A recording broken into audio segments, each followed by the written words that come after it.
And welcome, folks. About 5 minutes left here before we get to lineups, national anthem, and eventually our tip-off to begin tonight's action. Before that stuff all gets going, would like to give you the starting lineups from at least what I have been told, and also maybe talk about these two teams a little bit. As for Storm Lake St. Mary's, at least this is their last home game. It's also senior night, so Storm Lake St. Mary's has kind of a big night. First for West Bend-Mallard, we'll just give them first preference on announcing the starting lineup, so away team might as well.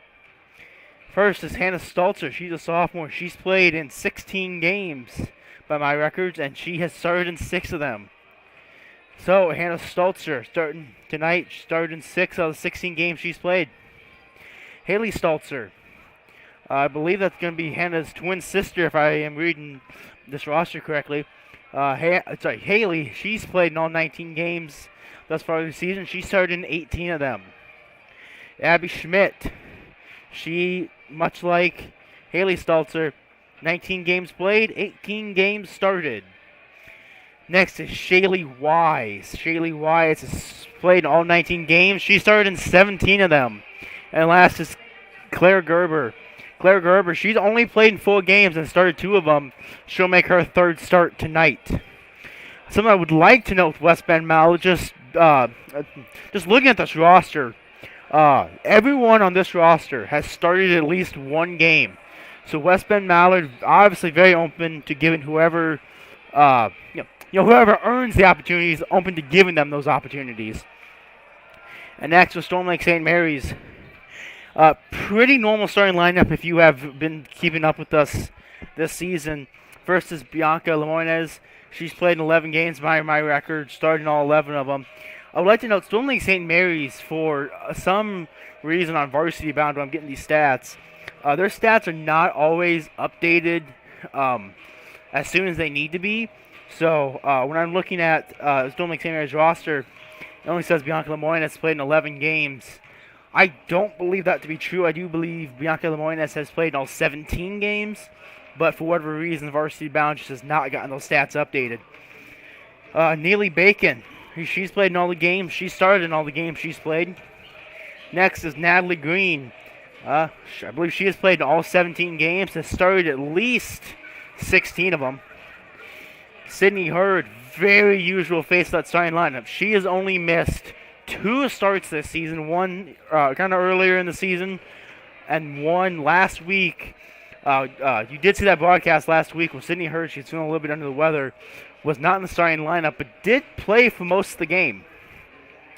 So Sydney Hurd back in that starting lineup. And lastly, Isabel Landgraf. She's played in all the games. She started all of them. So a very typical starting lineup for Storm Lake St. Mary's. A somewhat unusual one for West Bend-Mallard. About 2 minutes left here now before the game festivities get underway. West Bend-Mallard, they're 7-12 on the season, so definitely not the season that they're looking for thus far, but definitely not one to be very upset about. As well, you're 7-12, sure, but you're at least in the actual bracket for the playoffs at the moment, and with wherever they will be playing, you have to feel at least somewhat confident about maybe being able to win that first round game.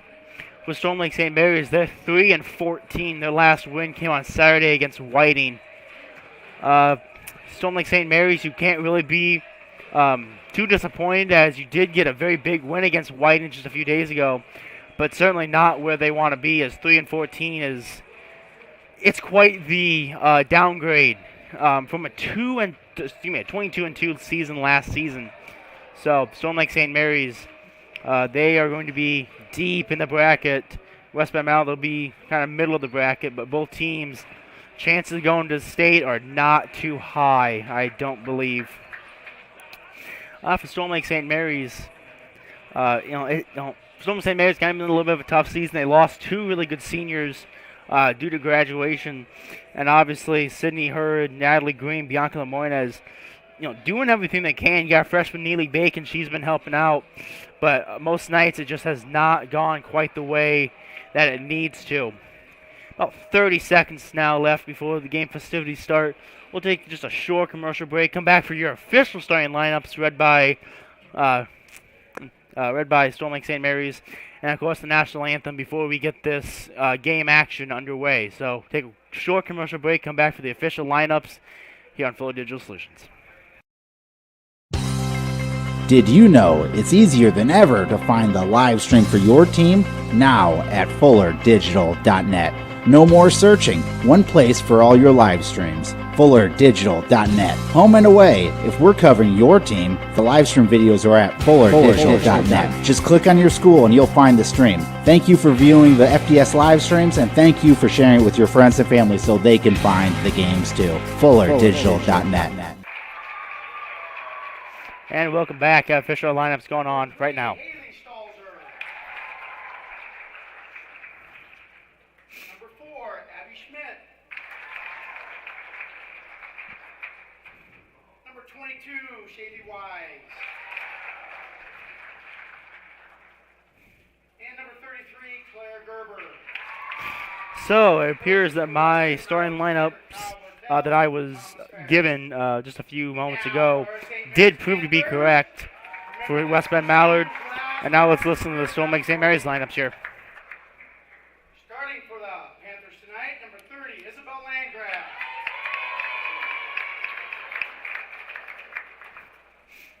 Number 4, Neely Bacon.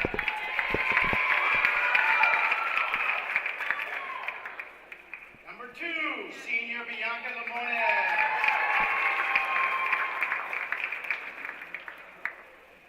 Number 10, senior Natalie Green. And number 23, senior Sydney Hurd. Coaches for St. Mary's, Nick Landgraf, Leah Peterson, and Steve Young. Officials tonight are Kyle Oswald, Jim Nurse, and Rich Crow.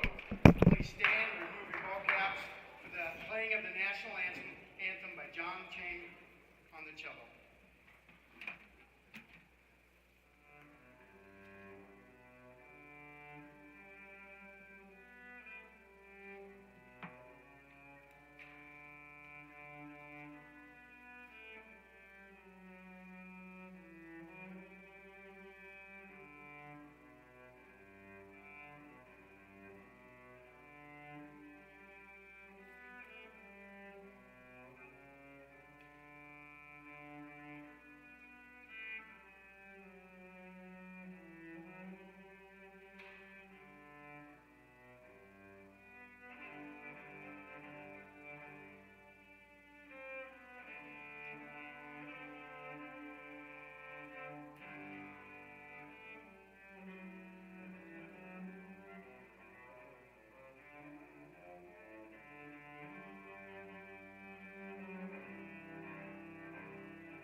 What'd you say the name of that nurse ref was? Jim Nurse. Jim. That's Nick Nurse's brother. He's kids went to that school together. Told you that last time. I know, you might not. I think that's racial. And welcome back, folks. As you heard, a really great rendition of the national anthem there on the cello. We'd like to thank our musician there. Did a very wonderful job, I must say. You might have heard just a little bit in the background. Myself and the Storm Lake St. Mary's athletic director, he is the one that reads off the starting lineups every single night. And you might also have heard one of the refs. His name is Jim Nurse. That is Nick Nurse's brother. If you don't know who Nick Nurse is, he is a NBA championship winning coach. So, very famous coach. His brother is one of our referees tonight. Live action, Storm Lake St. Mary's easily wins the tip. And Sydney Hurd, who has at least a good 6-7 inches on her opponent on the tip, easily wins the tip, easily goes in for a layup, easily makes it. West Bend-Mallard, they respond with a three-point attempt. They cannot get it. So Shaylee Wise with that three-point attempt, it's no good. Sydney Hurd, she gets a rebound. So Sydney Hurd winning the tip-off, scoring the opening bucket, and getting the rebound. Neely Bacon for three, no good. Rebounded by West Bend-Mallard.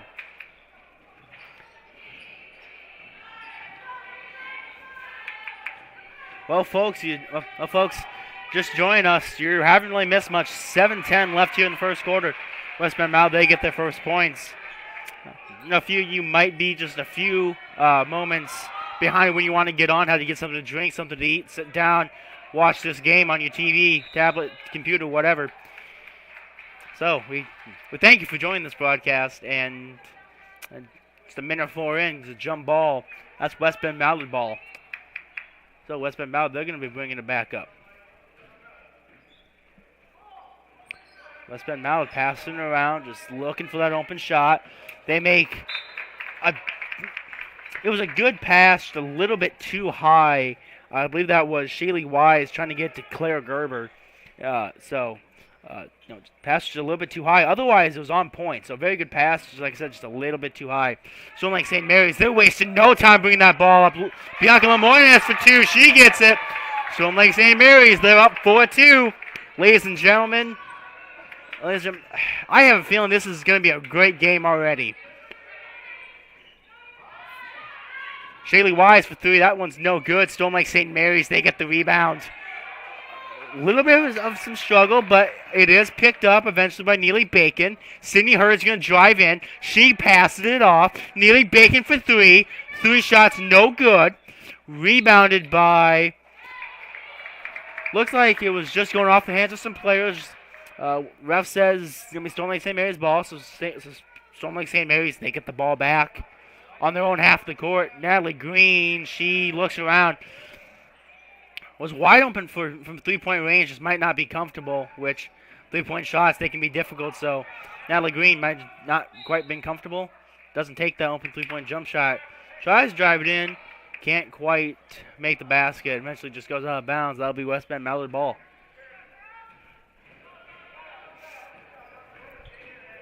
So West Bend-Mallard drives in. Their shot is no good. Rebounded by Sydney Hurd. These Panthers came to play. You can tell that much already. Passing around, just looking for someone open. Natalie Green. She finds Neely Bacon. Neely Bacon gets a little bit of trouble. She goes to Natalie Green. Natalie Green to Bianca Lemoyne. Lemoyne gets it just taken out of her hands. And there's a soft foul on, it looks like it's going to be against Natalie Green. Natalie Green kind of just standing in the way, gets bumped into. She gets called for the foul. Not sure if I really agree with that one, but it is what it is. So, Storm Lake St. Mary's, they just steal the ball. Fast break attempt. Bianca Lemoyne, she loses the ball. West Bend-Mallard, they pick it right up. Been a very, very slow-paced game. Slow-paced games, not a bad thing. Slow-paced games just, it shows these two teams are looking for the best shot. They're not just thinking about, if the shot I take it, how much is it going to net me maybe. These two teams, they're looking for the best shots. Really slowing that tempo down. Something like St. Mary's, they rebound the ball. They bring it all the way down. She gets fouled. Fouls against number 4. That's Abby Schmidt. So Abby Schmidt with the foul. Out goes Landgraf. In comes Camacho. So Camacho, Ashley Camacho making her first appearance of the night. Natalie Green, she takes a 3 this time. No good. Rebounded by Neely Bacon. Neely Bacon travels. So West Bend-Mallard, they're going to get the ball right back.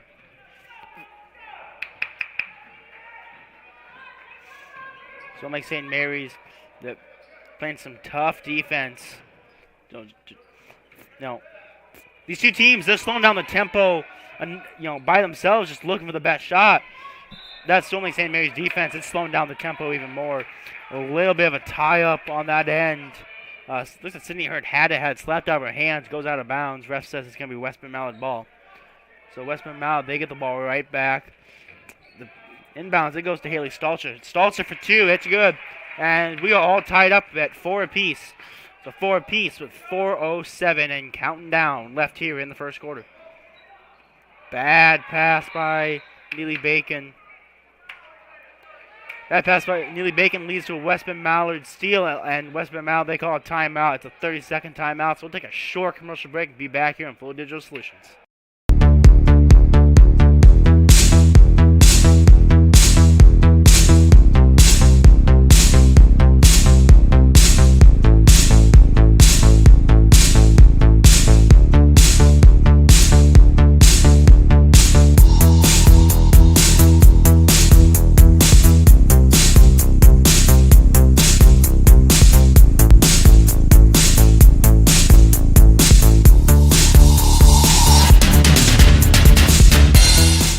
And welcome back, folks, here to beautiful Storm Lake, Iowa.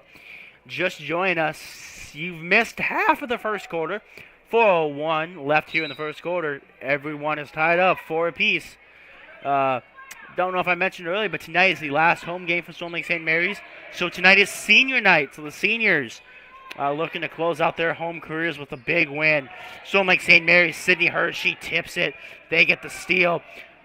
Storm Lake St. Mary's a fast break. Lemoynes for 2. Storm Lake St. Mary's takes the lead. It's 6-4.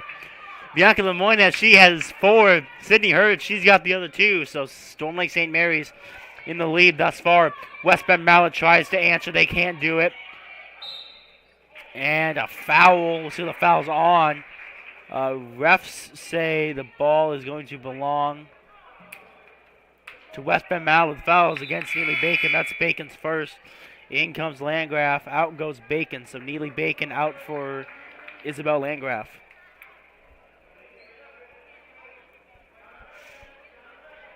.328 left here in the first quarters. It's 6-4. Storm Lake St. Mary's does lead. Very gonna be very interesting to see what happens the rest of the way, as this has been fairly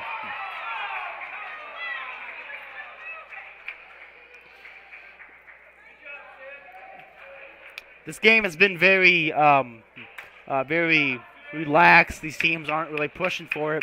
Did have to take a pause there as fans were kind of yelling at the ref. A charge was called against Sydney Hurd. Fans did not like that because, according to them, her defender was still moving.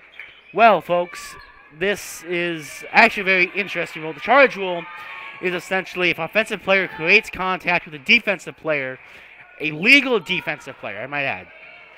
So if offensive player creates contact with a legal defensive player, that is a charge.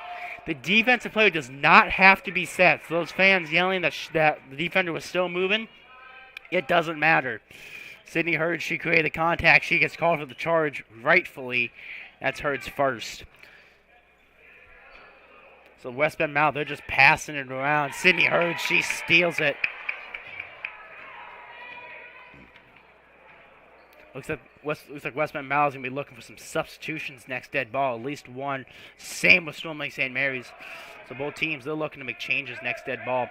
A little bit tie up, jump ball, that's going to belong to Storm Lake St. Mary's. So, couple substitutions. Out goes Camacho, out goes Lemoynes. In comes Avery Smith and Neely Bacon. So, Smith, she gets to Bacon. Bacon looks like she's going for a 3 for just a moment. She ends up not doing it. She goes to Sydney Hurd. Hurd is fouled. See the foul's on. Foul's going to be on number, just see here, number 33. That is Claire Gerber. Claire Gerber, she was in the starting lineup tonight. Gerber has not been a massive contributor to this team this season. Gerber only has 1 point. So see Gerber in the starting lineup was perhaps a little bit of a surprise, but you know what? You play your best players each night. Inbounds goes to Sydney Hurd. Sydney Hurd tries to do one of her trademark no-look passes, and this time the no-look cost her as the player she's going to go to looks like that was supposed to be maybe Neely Bacon. Neely Bacon just moved and wasn't there anymore, so out of bounds. That's a turnover. West Bend-Mallard, they bring it up right now. Ailey Stalter, she got the ball. She passes it to Chloe Dickey. Dickey can't really do much with it. She goes to number 22. That's Shaylee Wise. Shaylee Wise, I believe, is fouled. foul is on 12. That is Avery Smith. So Avery Smith with her first. 14 fouls for Storm Lake St. Mary's to just 2 on the West Bend-Mallard end. And some kind of illegal inbounds, I suppose. Oh, no. A blocking foul. A blocking foul against Chloe Dickey. So that's going to be a turnover. So Storm Lake St. Mary's, they get the ball back. See what they can do with this one. Sydney Hurd, she gets the ball. She's looking around. Coach Landgraf's telling her to use play number 4. Not quite sure what that means. She gets Neely Bacon. Neely Bacon for 3. No good. Rebounded by Shaylee Wise. So Shaylee Wise, she does eventually get it to Haley Stalzer. Stalzer, she gets in a little bit of trouble. She tries to go back to Wise. She does get it to Wise. Wise, she passes it away. And turnover by Chloe Dickey. So Chloe Dickey with a turnover. 1:11 left here in the first. Turnover, Storm Lake St. Mary's. Turnover was on Natalie Green. So Natalie Green with that turnover. So turnover by Chloe Dickey goes to a turnover by Natalie Green. So very quick turnovers. West Bend-Mallard, they're going to get the ball back. They can bring it up. I believe Natalie Green has just got her second foul. She's the first person on Storm Lake St. Mary's end to have multiple fouls. A behind-the-back layup, or I guess backwards layup by Haley Stalzer, is blocked by Sydney Hurd. The ball goes out of bounds. It'll remain West Bend-Mallard ball. So Stalzer tries to go for a flashy layup. Sydney Hurd says, no, you're not doing that. And the inbounds is almost stolen by Neely Bacon. And Neely Bacon applies defensive pressure on Stalzer. And Stalzer just throws it out of bounds. So it's Storm Lake St. Mary's ball with 52.3 left here in the first. It's 6-4. I don't believe we've seen a bucket in about the last 5 or so minutes of game time. So a little bit of an offensive scoring drought for both teams. A foul, blocking foul is on. So that's on. That's going to be on number 3. That's Haley Stalzer. The Stalzer, she gets the foul. That's West Bend-Mallard's 4th. Sydney Hurd inbounds as she gets to Bianca Lemoynes. Lemoynes, Neely Bacon for 3. No good off the back iron. Rebound by Storm Lake St. Mary's. That one's no good. Rebound by Bianca Lemoynes. Lemoynes, she gets to Neely Bacon. Neely Bacon to Sydney Hurd. Hurd goes up. She is not fouled. She tries to shoot it. Shot just a little bit off the mark. Goes out of bounds. That's going to be a turnover there for Storm Lake St. Mary's. It's West Bend-Mallard ball. 24 seconds left. Shot clock is turned off. So West Bend-Mallard, they can hold it for the last shot if they want to. Chloe Dickey to Haley Stalzer. Haley Stalzer steps back. No shot taken, though. She gets it to Shaylee Wise. Shaylee Wise travels. 9.8 left. Storm Lake St. Mary's has the opportunity to go into the second quarter with a 2 or 3 point lead. Or sorry, a 4 or 5 point lead, depending if they can make a shot and what kind of shot they take. Neely Bacon for 3. Shots no good for side iron. And time expires. So that's the end of the first quarter. It's 6-4. There's a 1 minute quarter break. We'll take that quarter break with them here on Fuller Digital Solutions. You're watching Panther Basketball. You may think shopping locally is more expensive, but have you ever compared prices? Oftentimes you can find just as competitive or better price points by shopping at a local store. Snooks Carpet and Furniture of Sioux Rapids has everyday competitive pricing. Shop local in the new year for all your flooring, home furnishing, furniture, and just-in modern bedroom sets from Malou. The original Snooks Carpet and Furniture in Sioux Rapids. On your way anyway. Visit us on Facebook or at snooks1.com. This is your invitation to thrive in Yankton, South Dakota. Nestled on the bluffs of the Missouri River, plenty of outdoor adventures are waiting. Whether you work remote or in a traditional office, we have a spot for you. Quality healthcare, diverse manufacturing, progressive school system, Mount Marty University, and so much more. Explore with family and friends. Let's thrive together. And welcome back, ladies and gentlemen. If you just joined us, you missed the entire first quarter. We are now at the beginning of the second quarter. It will be West Bend-Mallard ball, I believe. West Bend-Mallard, they'll get the ball. It is 6-4. The score after the first quarter is 6-4. So if you're doing some sports betting and you took the under on a 10.5 for a score after the first quarter, well, you might be in some serious money. I'll tell you what. I believe both teams went on a little bit of a scoring drought. I don't think either one scored for the last 6 minutes of that first quarter. So that was a very slow-paced quarter. Both teams just looked for the best shots possible, and it just led to a 6-4 score after the first quarter. West Bend-Mallard, they got the ball on their own end. They took a 3-point jump shot. It was no good. It was rebounded by Stone Lake St. Mary's. They brought it all the way down. They put up a layup. It was no good. It was rebounded by West Bend-Mallard, and West Bend-Mallard, they brought it up, and they just called for a travel. That brings us back to live ball, as Neely Bacon, she'll bring it up now. Neely Bacon, she gets to Isabel Landgraf. Isabel Landgraf to Bianca Lemoyne, to Hurd. Hurd for two. Shots no good. Rebound by Hurd. Hurd puts it in. It's 8-4. To West Bend-Mallard. Haley Stalzer, she'll bring it up. She tries to pass it to Tiffany Fair, and Fair just cannot catch the pass. And it appears there's going to be it's going to be a 30-second timeout. It was taken by West Bend-Mallard. We'll take that 30-second timeout with them here on Fuller Digital Solutions, and we'll be right back with some Panther basketball. Did you know it's easier than ever to find the live stream for your team now at FullerDigital.net? No more searching. One place for all your live streams. FullerDigital.net. Home and away. If we're covering your team, the live stream videos are at FullerDigital.net. Just click on your school and you'll find the stream. Thank you for viewing the FDS live streams, and thank you for sharing it with your friends and family so they can find the games too. FullerDigital.net.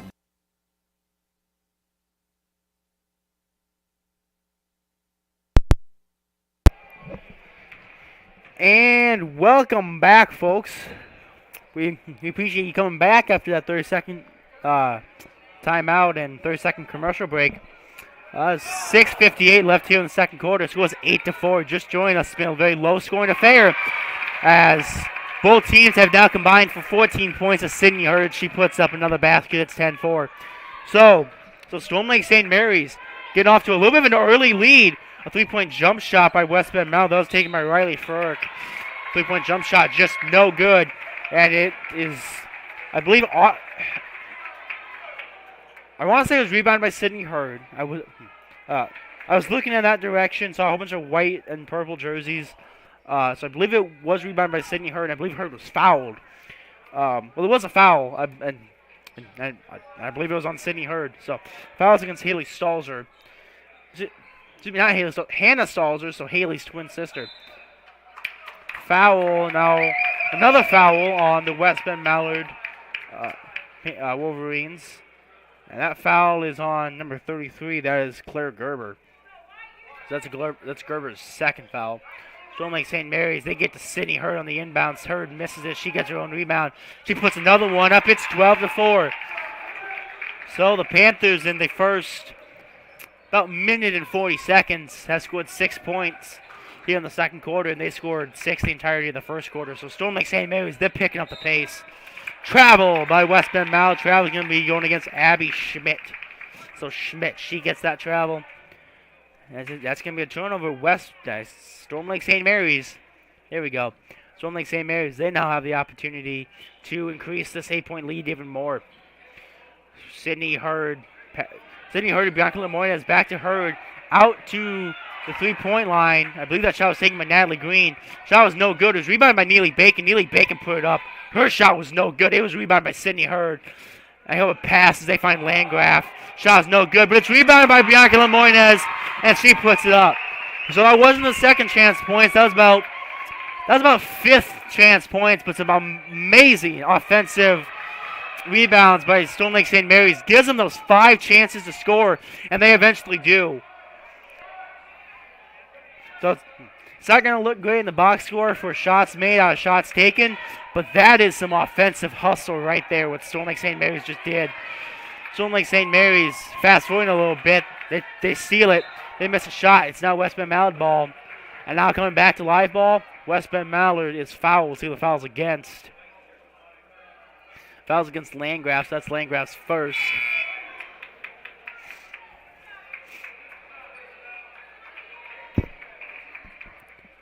So West Bend-Mallard looking at inbounds. It's been a crazy couple moments. There's a lot of action happening. I can't even keep up with it. I have to go back and tell you what happened while there's still live ball going on. It's been a wild second quarter thus far. The Storm Lake St. Mary's are applying some defensive pressure. Wolverines, they are called for a double dribble. That double dribble is against Hannah Stalzer. So Stalzer, her and her twin sister, just having a little bit of trouble with keeping that ball in West Bend-Mallard hands. Storm Lake St. Mary's, they're going to get to bring the ball up. I think one thing West Bend-Mallard really should look into is some full court press.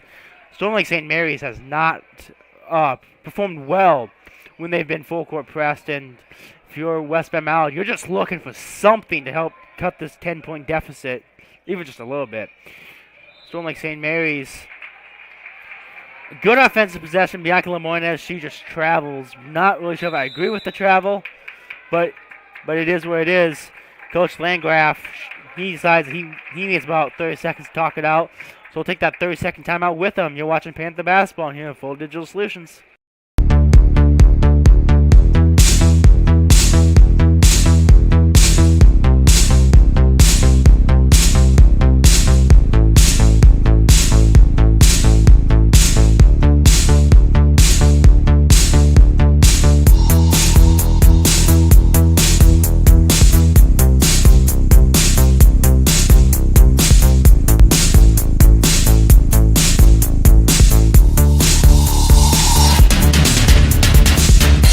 Welcome back, folks. Welcome back, folks. Thought I was coming back just a few seconds before I actually was there. It's 4:32 left here in the second quarter, so you're just joining us. You've missed out on a very good game thus far. It's 14-4 in favor of Storm Lake St. Mary's. Storm Lake St. Mary's, who has admittedly struggled most of the year with keeping some games close. They played some really close games, came out on the wrong side of far too many of them. But they're keeping this one not very close. And this time, they're the ones that are pulling away.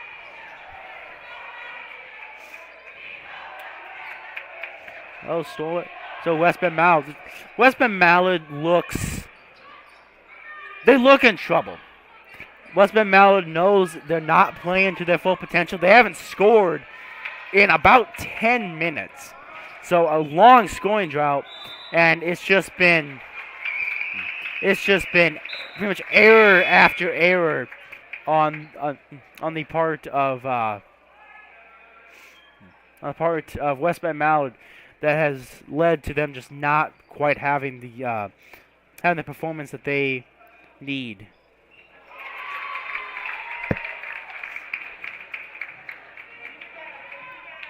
Shot made there on the Storm Lake St. Mary's end, so that will make it 16-4. A foul against Storm Lake St. Mary's. Something that needs to be noted.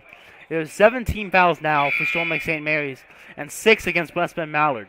So every single whistle you hear for a foul from now on, the next 3:36 here in the second quarter, we're taking free throws.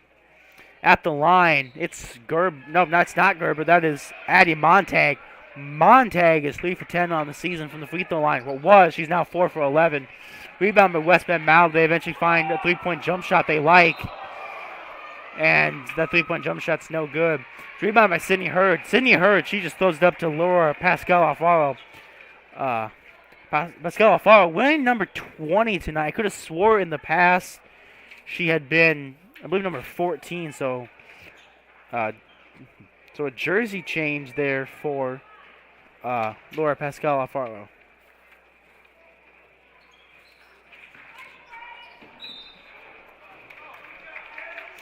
The ball goes out of bounds. That's going to be a turnover. West Bend-Mallard, that's probably about their 10th turnover on the night. So West Bend-Mallard just having so much trouble keeping that ball in their hands. Couple passes now Laura Pascal Alfaro has trouble with it. Sydney Hurd eventually picks it up to keep it Storm Lake St. Mary's ball. Sydney Hurd, she drives into the lane. She makes a shot. She's fouled. And she's going to take an additional one there at the charity stripe. So, Sydney Hurd, by my record, she's 28 for 67 on the season. That's 41.8%.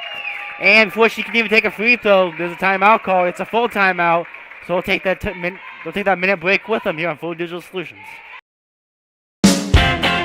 You may think shopping locally is more expensive, but have you ever compared prices? Oftentimes you can find just as competitive or better price points by shopping at a local store. Snooks Carpet and Furniture of Sioux Rapids has everyday competitive pricing. Shop local in the new year for all your flooring, home furnishing, furniture, and just-in modern bedroom sets from Malou. The original Snooks Carpet and Furniture in Sioux Rapids. On your way anyway. Visit us on Facebook or at snooks1.com.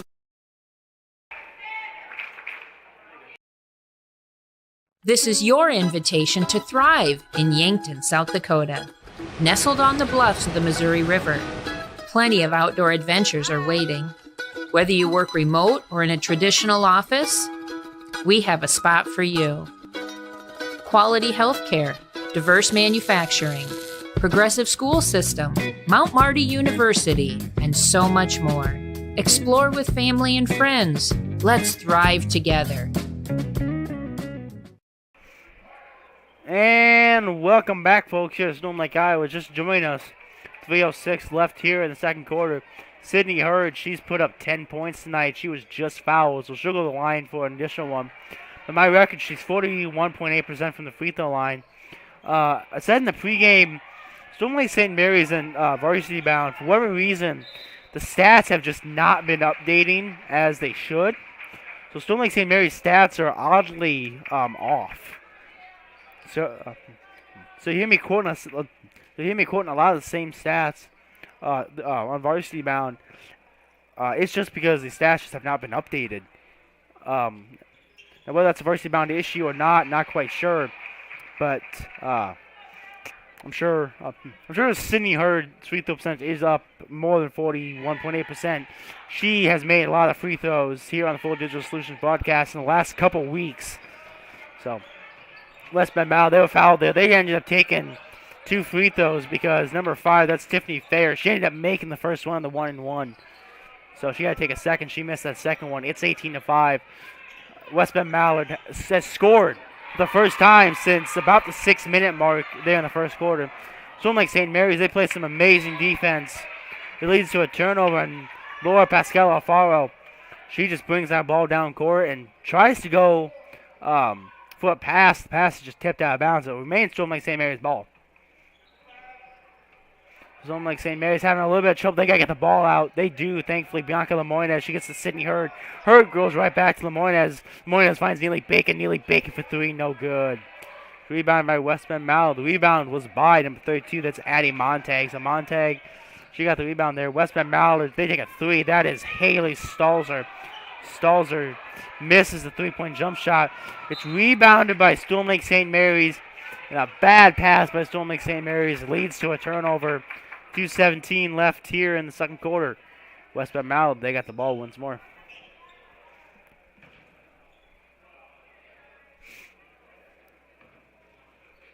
So West Bend-Mallard, they get the ball in fairly easily. They're looking around, just trying to find a good shot. They have not had many good shots tonight. As many of the shots they've taken have either been blocked or just been way off.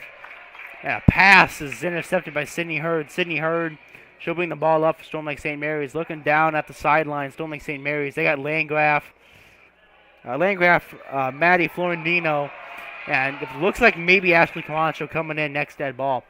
Storm Lake St. Mary's, quite a few substitutions next to dead ball. The Panthers, they take a shot. Its shot's no good. It's rebounded by West Bend-Mallard. West Bend-Mallard gets it tied up. Jump ball. That jump ball there favors Storm Lake St. Mary's. So Storm Lake St. Mary's, they get the ball. Looks like Neely Bacon going out. Laura Pascal Alfaro going out. And that is Avery Smith also going out. So Ashley Camacho back in the game. Looks like she's going to take the inbounds pass. Talking to Bianca Lemoynes, just talking a little bit of strategy, figuring what they're going to do in this offensive possession. Oh, Camacho, layup, no good. Camacho was in the perfect spot. She was wide open, just couldn't quite finish that layup. West Bend-Mallard, they easily bring the ball up. Stalzer, see what she does here. And she's going to pass it off to Abby Schmidt. Abby Schmidt travels. So Abby Schmidt with the turnover.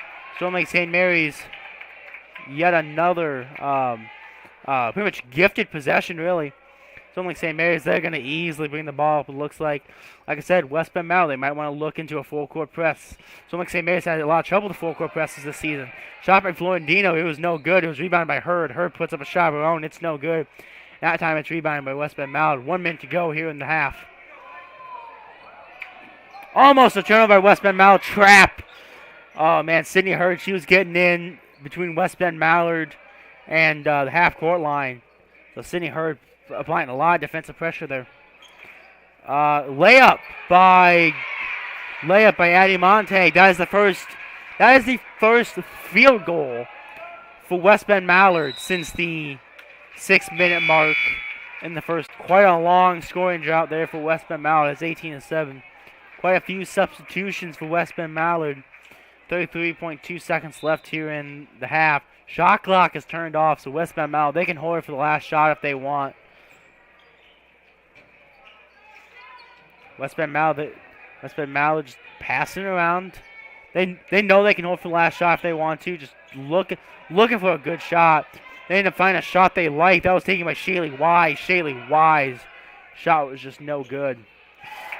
Another shot by West Bend-Mallard is blocked big time by Sydney Hurd. And Sydney Hurd bullies her way to rebound. Sydney Hurd, she takes it all the way down the court for a shot. And at halftime, your score is 20-7. Score is almost 20-10 as a desperation heave almost went in for West Bend-Mallard. So at halftime, it's 20-7. Storm Lake St. Mary's leads this one by 13. We'll take a commercial break, come back for a halftime report, and once the halftime gets done, we have an exciting second half waiting for you here there on the other side. So stay with us as we take a commercial break, pay some bills, and we'll be right back here on Full Digital Solutions. Did you know it's easier than ever to find the live stream for your team now at FullerDigital.net? No more searching. One place for all your live streams. FullerDigital.net. Home and away. If we're covering your team, the live stream videos are at FullerDigital.net. Just click on your school and you'll find the stream. Thank you for viewing the FDS live streams, and thank you for sharing it with your friends and family so they can find the games too. FullerDigital.net.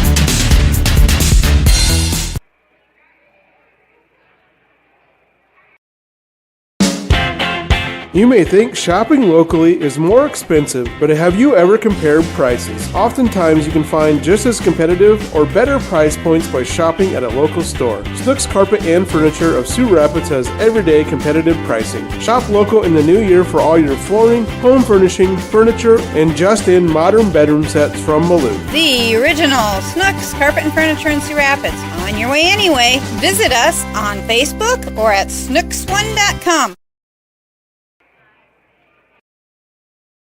This is your invitation to thrive in Yankton, South Dakota. Nestled on the bluffs of the Missouri River, plenty of outdoor adventures are waiting. Whether you work remote or in a traditional office, we have a spot for you. Quality healthcare, diverse manufacturing, progressive school system, Mount Marty University, and so much more. Explore with family and friends. Let's thrive together.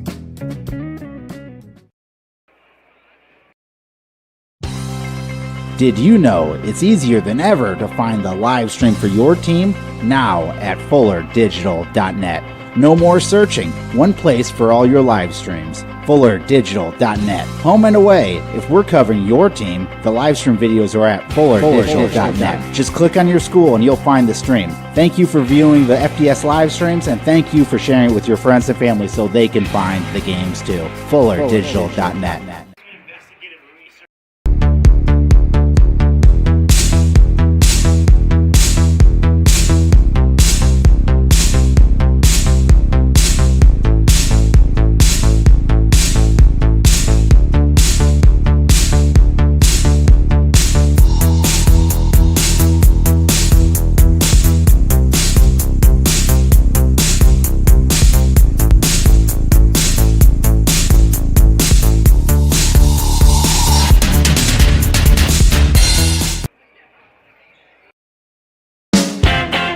You may think shopping locally is more expensive, but have you ever compared prices? Oftentimes you can find just as competitive or better price points by shopping at a local store. Snooks Carpet and Furniture of Sioux Rapids has everyday competitive pricing. Shop local in the new year for all your flooring, home furnishing, furniture, and just-in modern bedroom sets from Maloof. The original Snooks Carpet and Furniture in Sioux Rapids. On your way anyway. Visit us on Facebook or at snooks1.com. This is your invitation to thrive in Yankton, South Dakota. Nestled on the bluffs of the Missouri River, plenty of outdoor adventures are waiting. Whether you work remote or in a traditional office, we have a spot for you. Quality health care, diverse manufacturing, progressive school system.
And welcome back, folks.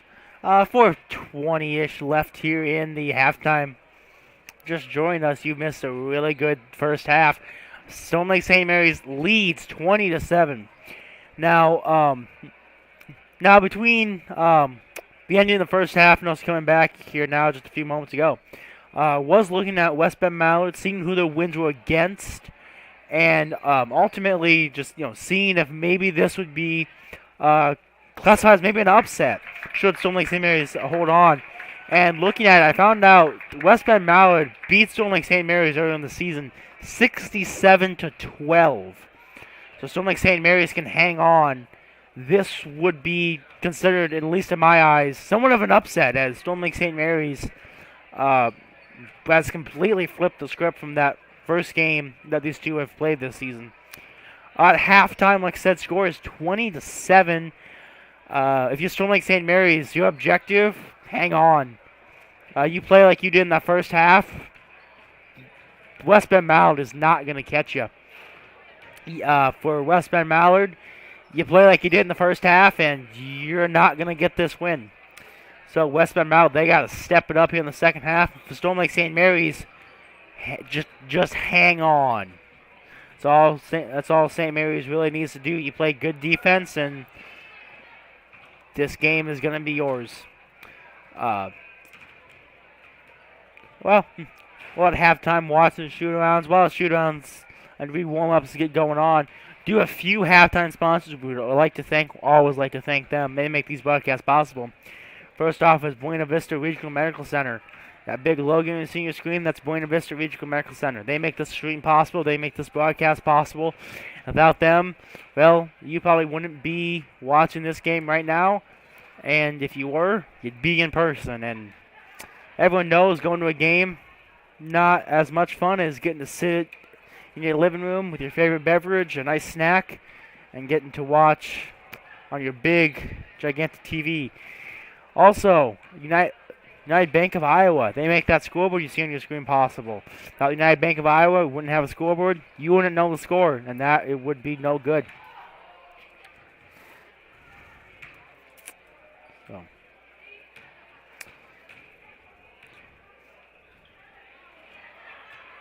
At the beginning of this half, West Bend-Mallard, they'll get the ball to start with. Possession error does favor them. Looking at the leading scorers, it appears to me Sydney Hurd, she leads the team with 12 on the West Bend end.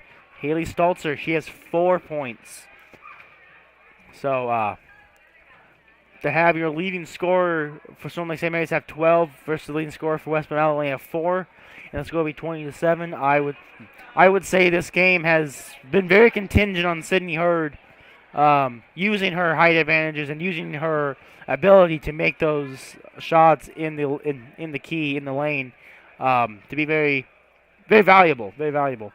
Also scoring for Storm Lake St. Mary's, I know Bianca Lemoyne, she has 6. That accounts for 18 of the team's points. Not sure what the other 2 would go to. Although if I had to guess, it'd probably be to Neely Bacon. So, final minutes winding down now. Final huddle before this half begins. West Bend-Mallard coach, like I said, you gotta completely change how you're playing. But if you coach Landgraf over there for Storm Lake St. Mary's, you gotta like how that first half went. So I know Coach Landgraf has to be at least internally happy. Maybe is telling his girls to keep it up, as you never rest on your laurels. If you kind of just say, oh well, have this game in the bag, West Bend-Mallard, they could very well come back. So Storm Lake St. Mary's, even though they've already played well, they got to play well again in the second half. West Bend-Mallard, they got to do complete 180 what they did that first half. And third quarter will now officially start in just a few moments once those huddles break up. Get the final few people out there. Get ready to inbounds the ball and play the second half of the basketball. So sit back, relax, and come along for the ride of this second half. West Bend-Mallard passing around, looking for a shot, just anything. Eventually find Stalzer. Stalzer for 3. Shot's good. So Stalzer starting off the half with a bang. Storm Lake St. Mary's, they immediately bring up a little bit of trouble. Gotta say, West Bend-Mallard might have been listening to me. They did a full court press that time around, so they might have been listening to me and my suggestion. Bianca Lemoyne, she passes to Sydney Hurd. Sydney Hurd's like, no, you can have it. And Bianca's like, all right, puts up a layup, easy layup, it's good. So 22-10, shot by West Bend-Mallard. They make it, so leads back down to 10 for Storm Lake St. Mary's. Storm Lake St. Mary's, they bring it up very easily. And a travel for Isabel Landgraf. That's going to be a turnover.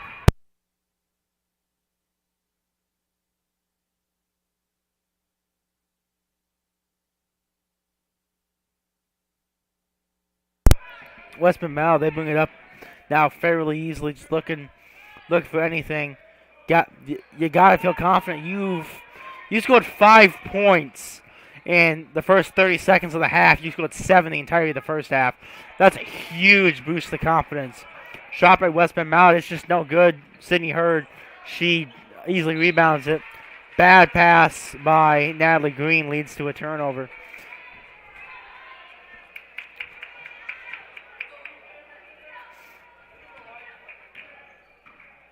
West Bend-Mallard, they're going to bring it up now. They try to trap it. West Bend-Mallard, they read that trap like a book. Pass by West Bend-Mallard gets them into a little bit of trouble. Jump ball, and the arrow favors Storm Lake St. Mary's. So Storm Lake St. Mary's, they're going to get the ball right back.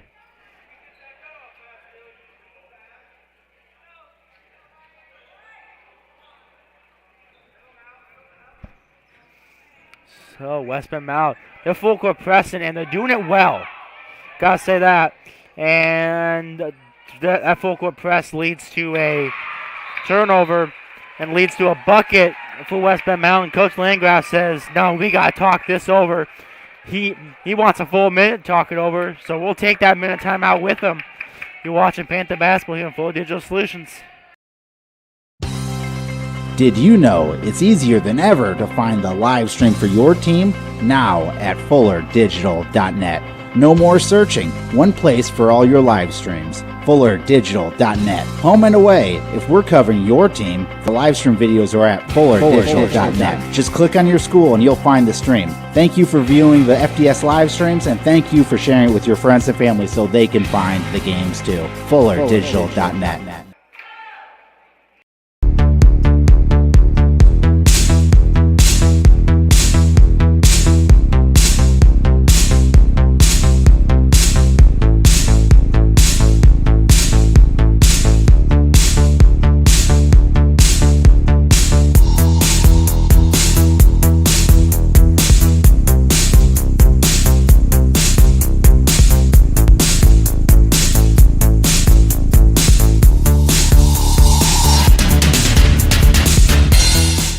And welcome back here to Stone Lake, Iowa. 6:14 left here in the third quarter. You just joined us. You missed the entire first half, and you missed a really good first half. At halftime, the score was 20-7. And let me tell you, if you're just joining us, you have missed a great first couple of minutes of the second half. And the score is now 22-14. West Bend-Mallard scored 7 points the entire first half. They scored 7 points in the first 2 minutes of this half. A blocking foul there on West Bend-Mallard. That would keep it Stone Lake St. Mary's ball. But Stone Lake St. Mary's out of the halftime break having a little bit of trouble. A little bit of trouble scoring, a little bit of trouble playing that defense. Bianca Lemoyne, she's now inbounded once. She'll inbound it twice. She'll get to Sydney Hurd this time. And I think Bianca Lemoyne is going to inbound it a third time. Maybe third time's the charm. Sydney Hurd, she gets the inbounds. It just gets slapped out of her hands. So Bianca Lemoyne has third time the charm. Yeah, it is. Sydney Hurd. She gets the ball this time. This time she'll keep it. Shot put up by Isabel Landgraf. Landgraf makes it. And let me tell you, Landgraf, she's going to go to the free throw line for one more. So Landgraf, by my stats, she's taken one free throw. Hasn't made that one. Stats could be inaccurate, but she misses that one. So going by my stats, she would be 0 for 2 on the season, so Landgraf's a little bit of trouble from the charity stripe this time around. Shot by West Bend-Mallard. That one's for 3. That one's no good off the side iron. Sydney Hurd, she brings the ball up, has a little bit of trouble just a moment, but she'll take it all the way. Her shot is no good. A pass by West Bend-Mallard is stolen for a moment, stolen right back by West Bend-Mallard. Ball goes out of bounds. It'll save West Bend-Mallard ball. Wowza.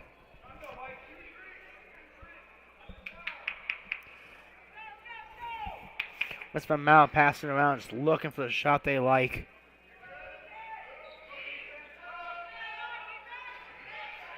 West Bend-Mallard, they drive it in. No, they fake that drive in. 3-point jump shot. That one goes off the top of the backboard. That one's no good. Tie up. That leads to West Bend-Mallard keeping the ball as the possession arrow favors them. So 5:12 left here in the third quarter. It's 24-14.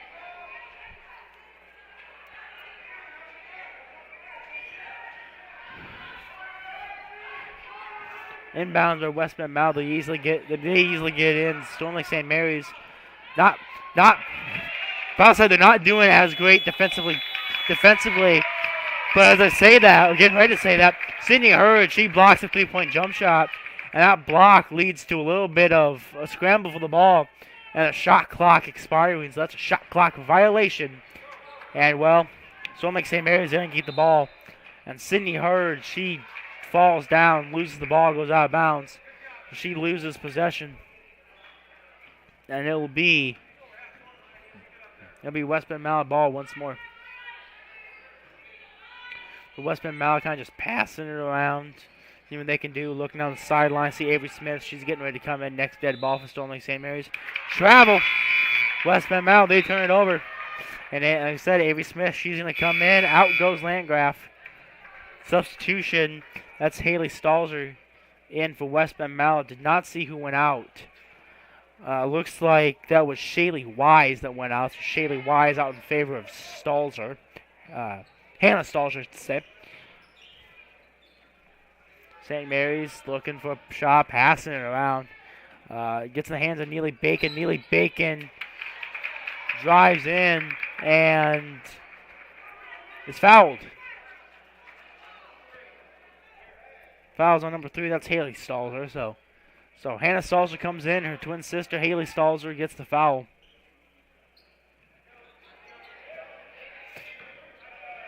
Stone Lake St. Mary's, great play. They find that open layup. Bianca Lemoyne, she just puts it up. So Lemoyne has 10. 3-point jump shot for West Bend-Mallard off the back iron, no good. Ooh, Stone Lake St. Mary's, they block a layup attempt. And a 3-point jump shot. That goes in the hands of Neely Bacon. So Bacon, she'll get the rebound. Stone Lake St. Mary's, they bring it in. Layup is no good. It's rebound by Bianca Lemoyne. Lemoyne gets in a little bit of trouble. She just passes it out. And a 3 in the key violation there by Bianca Lemoyne. Ref, I think, has been a bit harsh on that one. Bianca Lemoyne gets thrown down. And, of course, takes a few moments to catch her breath as, well, if you've ever fallen on a basketball court, especially landing on your knees or elbows, that doesn't feel too good. And it takes a few seconds to get up. So the ref, a little bit harsh there with a 3 in the key violation. West Bend-Mallard, they bring the ball to their end of the court. They take a 3-point jump shot. Shot was good. Stone Lake St. Mary's, they try to take a layup. Layup is no good. It's rebounded by West Bend-Mallard. And Stone Lake St. Mary's, I think they kind of just frustration foul there. So 26-17 now in the half. West Bend-Mallard, they scored 10 points this in about the first half of the second half. They scored 7 the entire first half. So West Bend-Mallard, they have picked up the scoring for sure. 3-point jump shot by Stalzer. It's no good. Rebound by Sydney Hurd. Hurd, she needs to pass off to Natalie Green. Natalie Green trips up her defender by slowing down just a little bit. Green gets to Landgraf. Landgraf for 2. No good. No, it is good. It looked no good as it went off the side iron, but the ball takes a favorable bounce. And Landgraf, she'll get credit for a made shot there. 28-17.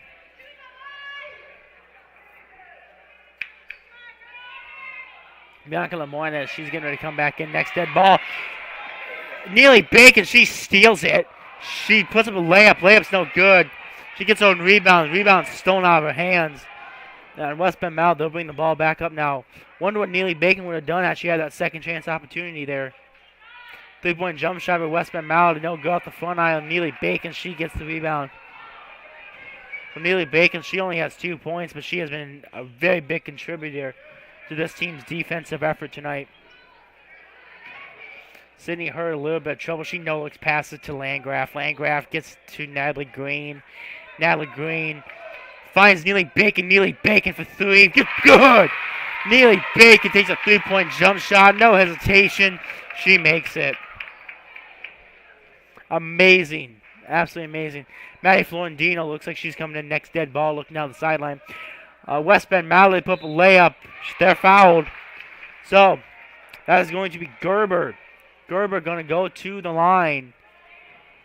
Looks like that's Gerber at least. Could be wrong. Foul is on Isabel Landgraf.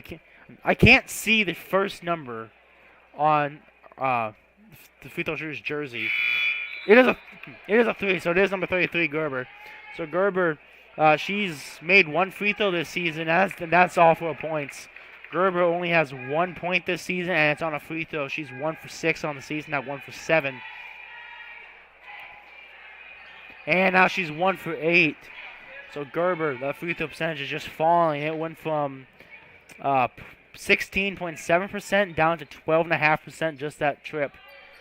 So very, very tough season for Gerber thus far. A lot of passes by Stone Lake St. Mary's.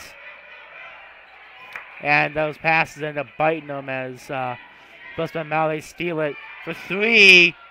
Shot is no good. Gerber gets the rebound. It's tied up.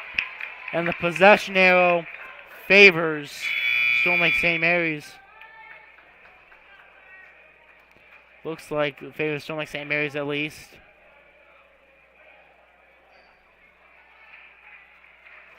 A little bit of confusion of whose ball it should be. West Bend-Mallard thought it was going to be theirs, and it wasn't, so that's a little bit of confusion, a little bit. So having some trouble bringing it up across the floor.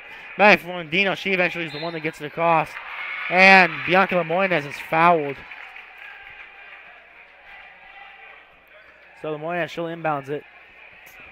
I'm often asked what we do during those commercial breaks and halftime. At least for me, I'm usually looking at college scores.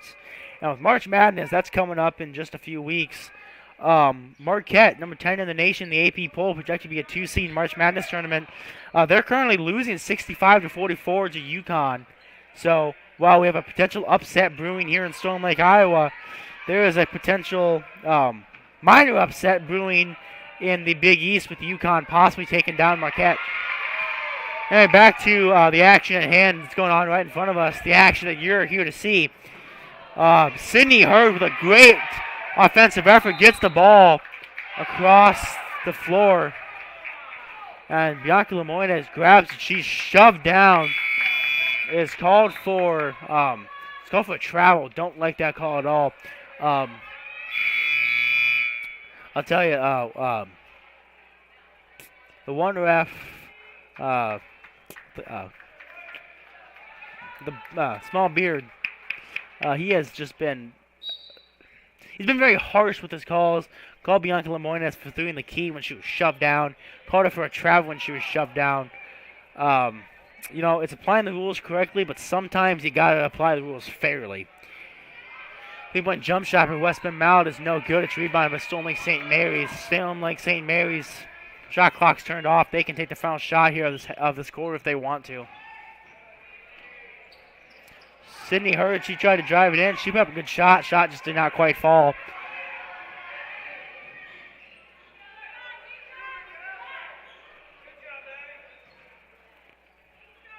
So West Bend-Mallard. They take a three-point jump shot in the end. It's no good. It's rebounded by Landgraf. Landgraf gets it to Herb. And time expires on the quarter. So it's 31-17 here at the end of the third. Stone Lake St. Mary's leads. There's a 1-minute quarter break. We'll take that quarter break with them. You're watching Panther Basketball here on Full Digital Solutions. You may think shopping locally is more expensive, but have you ever compared prices? Oftentimes you can find just as competitive or better price points by shopping at a local store. Snooks Carpet and Furniture of Sioux Rapids has everyday competitive pricing. Shop local in the new year for all your flooring, home furnishing, furniture, and just-in modern bedroom sets from Malou. The original Snooks Carpet and Furniture in Sioux Rapids. On your way anyway. Visit us on Facebook or at snooks1.com. This is your invitation to thrive in Yankton, South Dakota. Nestled on the bluffs of the Missouri River, plenty of outdoor adventures are waiting. Whether you work remote or in a traditional office, we have a spot for you. Quality healthcare, diverse manufacturing, progressive school system, Mount Marty University, and so much more. Explore with family and friends. Let's thrive together. And welcome back, folks, here at the beginning of the fourth quarter. Stone Lake St. Mary's up 31-17 at the end of the third. Stone Lake St. Mary's looks in prime position to win. And that would be an amazing way to end the home part of the regular season, at least, as both the women's teams for Stone Lake St. Mary's and the men's team for Stone Lake St. Mary's buried deep in the brackets for the playoffs. So having some momentum here for Stone Lake St. Mary's going into the playoffs could be very crucial as unless Stone Lake St. Mary's shocks the world. Stone Lake St. Mary's becomes the next Loyola Chicago or next St. Peter's. Both teams who are very deep in their March Madness brackets ended up going deep into the bracket. Unless Stone Lake St. Mary's can be like some of those teams, Stone Lake St. Mary's will not have another broadcast here on Full Digital Solutions, and they will not play another home game. So as it looks right now, tonight is it, and if Stone Lake St. Mary's can hang on, that'd be a great way to end the home portion of the season. So not really much happening here in the first minute of this quarter. Stone Lake St. Mary's having just a little bit of issue on this offensive possession. They eventually find Neely Bacon. Neely Bacon for three. It's good! So Neely Bacon for three. She extends the lead to 17. Neely Bacon, on Friday, she had 21.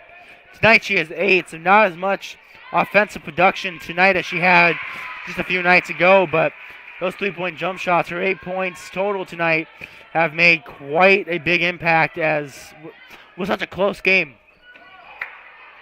West Bend-Mallard, they steal the ball. They're going to bring it up maybe, which that's all right.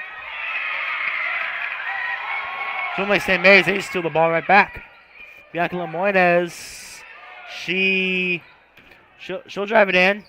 Her layup is no good. It's rebounded by West Bend-Mallard. 6 minutes left. 6 minutes until the end of this one. If Stone Lake St. Mary's can hang on, it'd be a really great win. But West Bend-Mallard, they're hungry to get this win too. 5:55. A couple passes, almost stolen by Sydney Hurd for three. No good. Rebounded by West Bend-Mallard. West Bend-Mallard, they look inside this time around. No, they're like, no, they pass it out. Passing out. Looking, seeing what they can do. Couple shots if they're going to take them, I'm not taking them. Eventually, they find a layup they like, I think. Layup's no good. Foul's on, I think, Sydney Hurd. No, the foul's on Bianca Lemoynes. That's Lemoynes' first. So, at the line is going to be Addie Montag. Addie Montag was 3 for 10 coming in tonight. I do believe she has been to the free throw line at least once before. I believe she did miss both of them, maybe made one of them. So, Addie Montag is either 0 for 4 or 1 for 4 tonight. So, struggling just a little bit from the free throw line this time around. Inbounds pass by Sydney Hurd. It goes to Natalie Green. Natalie Green, she takes it all the way across the floor. She eventually finds a West Bend-Mallard player that wanted it. So West Bend-Mallard, they get the ball. Stone Lake St. Mary's, they take the ball back. And there's a travel against Bianca Lemoynes. So Lemoynes goes down, but she's called for the travel instead. So Lemoynes has been on the short end of the stick on a lot of the refs' calls thus far. Sydney Hurd, she stole the inbounds pass. She tried to take it coast to coast. She couldn't quite do it. West Bend-Mallard, they get the ball right back. 5 minutes left.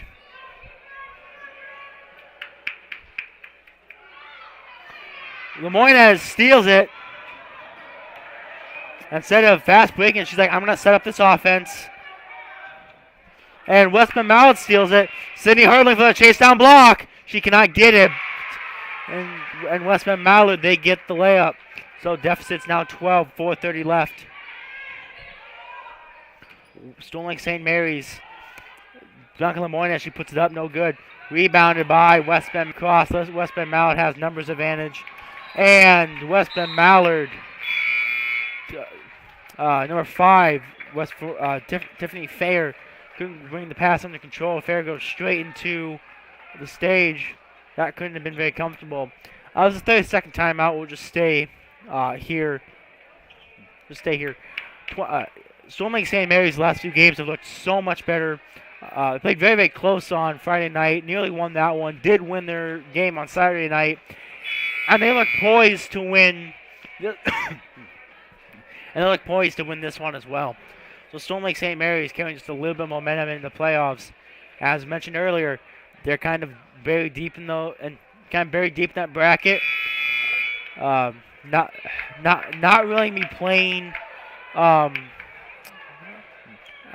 anywhere near here, unless they can go deep into the bracket. They'd have to win a good 3 or 4 games just to play, maybe even a game in Storm Lake. Any game that would be played in Storm Lake would be played at the public high school instead of here at Storm Lake St. Mary's. But that is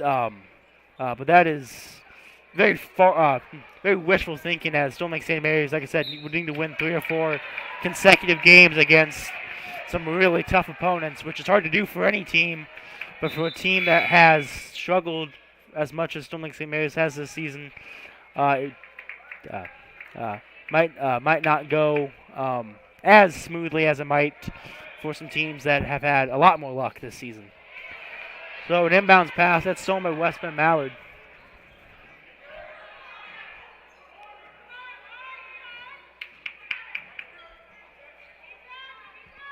Three-point jump shot for West Bend-Mallard. It's good! So the deficit is 9, 3:55 left. Storm Lake St. Mary's getting a little bit cold now. Stolen by West Bend-Mallard. Storm Lake St. Mary's, they're looking to be in just a little bit of trouble.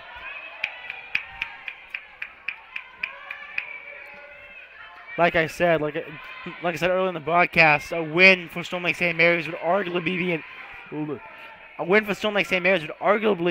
upset. They hung on for most of the night with a solid double-digit lead, and right now they're faltering just a little bit. And that falter might come just a temporary end here, as that's going to be Isabel Landgraf. She'll go to the line for 2. Fouls on number 4. That's Abby Schmidt. Abby Schmidt gets her 3rd foul. Haley Stalzer and Abby Schmidt kind of in foul trouble there for the Wolverines tonight. That first free throw is good. That increases the lead to 10. Looks like Neely Bacon's getting ready to come in. I think Neely Bacon would be coming in for Isabel Landgraf, so Bacon will not be coming in quite yet. Second shot by Landgraf is no good. But it's rebounded by Sydney Hurd, and Sydney Hurd's fouled. So Sydney Hurd, I believe that's going to be on the floor.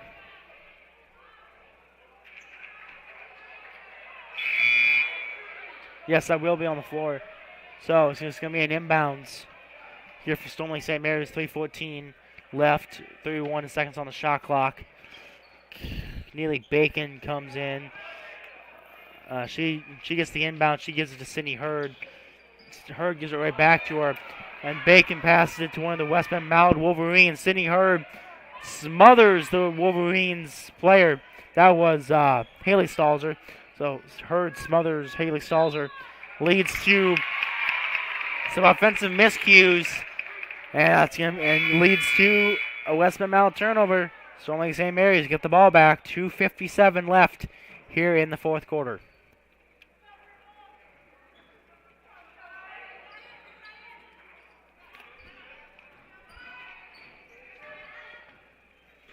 Natalie Green, she brings it up. She gets it across.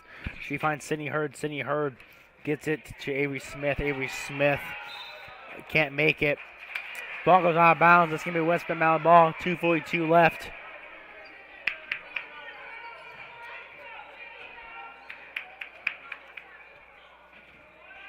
West Bend-Mallard bring it up with almost no problem, really.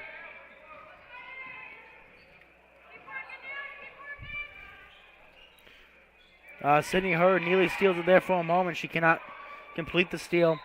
Eventually the ball goes out of bounds. Ref says last touch by St. Mary's. So Storm Lake St. Mary's technically with the turnover.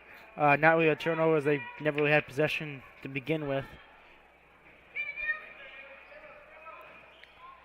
West Bend-Mallard just looking for an offensive play, seeing what they can do.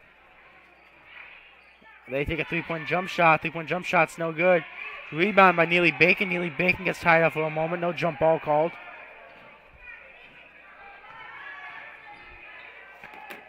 Man, Jimmy, that was Natalie Green, she put up a shot. Shot was no good. It was rebounded by West Bend-Mallard. And West Bend-Mallard turns it over almost immediately. Under 2 minutes to go here.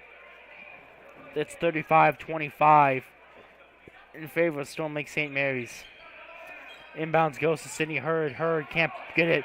Hurd gets her own rebound. She puts another one up. That one's good. It's 37-25. Don't want to say that's going to be the final nail in the coffin, but it's going to be hard for West Bend-Mallard to come back now. West Bend-Mallard, they take a shot. Shot's no good. Rebounded by St. Mary's. St. Mary's, Natalie Green, she brings it up. She finds Neely Bacon. Neely Bacon. She passed it back to Hurd. Hurd to Bacon. Bacon looked for a three for a moment. Didn't take it. Gets taken out of her hands. Sydney Hurd, she steals it for a moment. West Bend-Mallard steals it right back. They go for a layup. Layup's no good. Off the hands of Natalie Green, they say. It'll be West Bend-Mallard ball. In comes Landgraf. Out goes Avery Smith. Some players we have not seen tonight. We've not seen Harley Doyle. We've not seen Jenna Merton. And we have not seen Stephanie Murray out there for the Panthers tonight.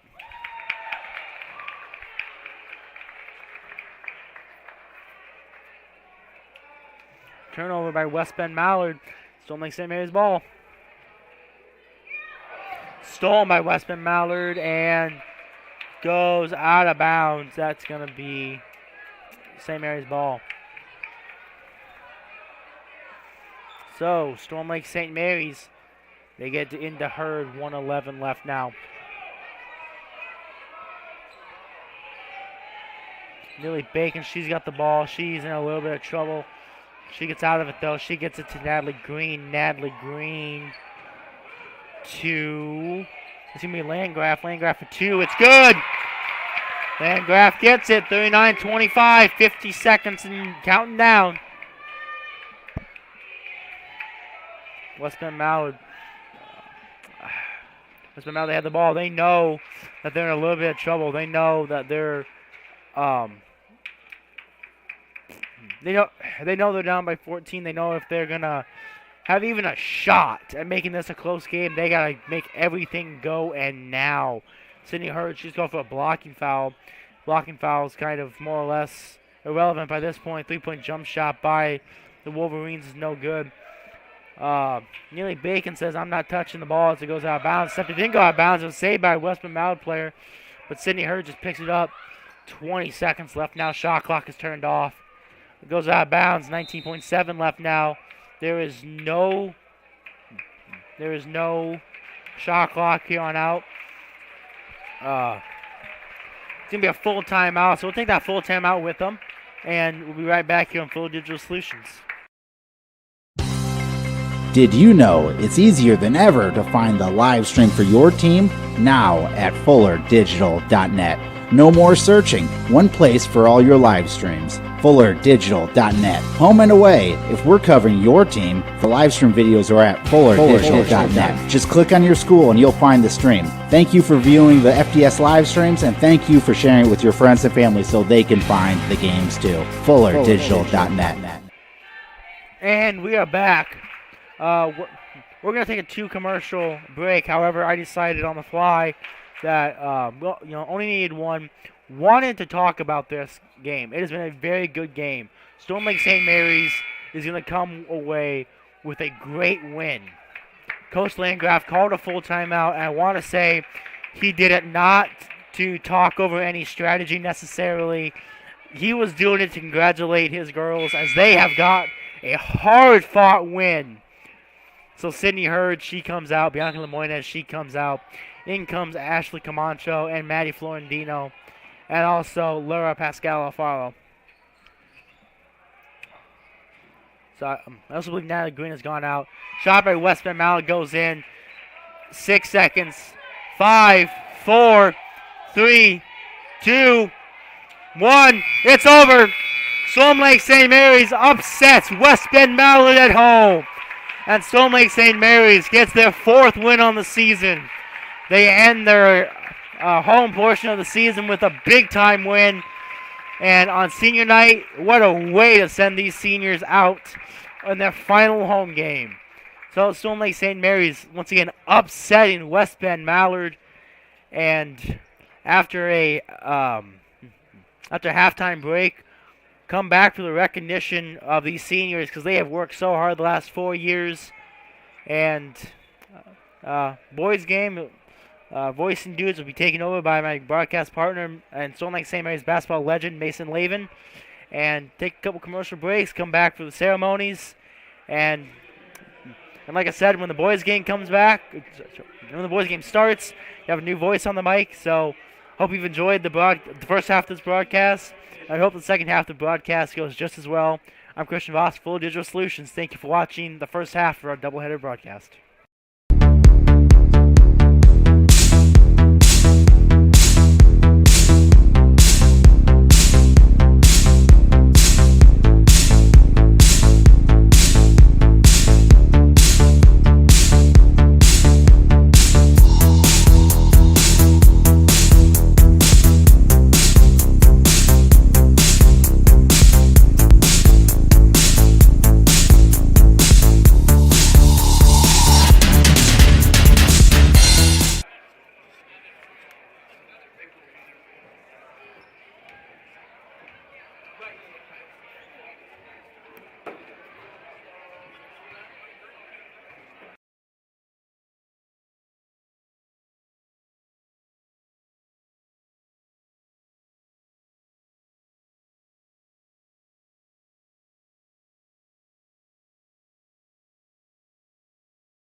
Senior girls basketball players, boys basketball players, and cheerleaders this evening.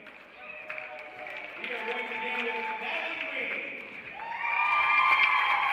Natalie is escorted by her parents, George and Melissa Green. During high school, Natalie has participated in volleyball, basketball, dance, and golf. After graduating, Natalie plans to attend Creighton University and pursue a nursing degree. Next is Sydney Bird. Sydney is escorted by her parents, Amy and Lisa Bird. During high school, Sydney has participated in volleyball, basketball, golf, FFA, FCA, and National Honor Society. After graduating, Sydney plans to attend Iowa State University and major in animal science and ed communications.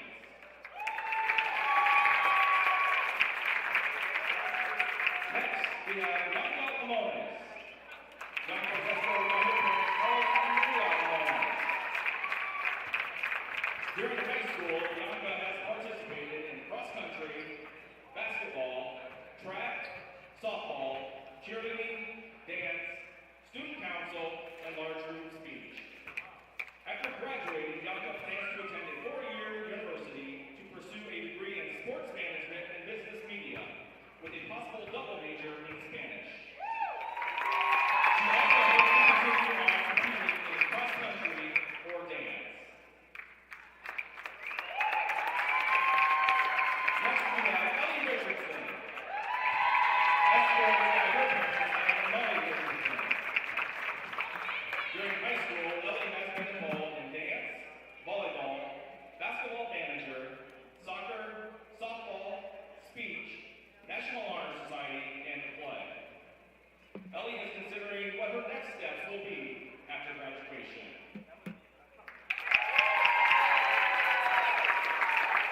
To all our senior girl parents, thank you for the commitment of coaching these girls from a young age, bringing them in for practices, especially for getting up for all of those early morning practices, and giving them an opportunity to be a part of a team and a sisterhood.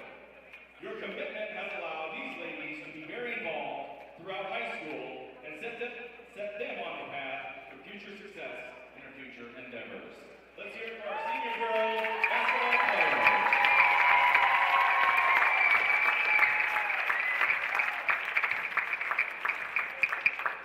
And now for our senior boys basketball players. First,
his parents and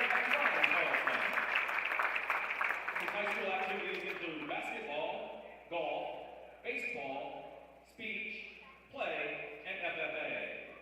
His future plans include attending Iowa State University and going into a business-related major. Let's hear it for our boys, senior basketball players.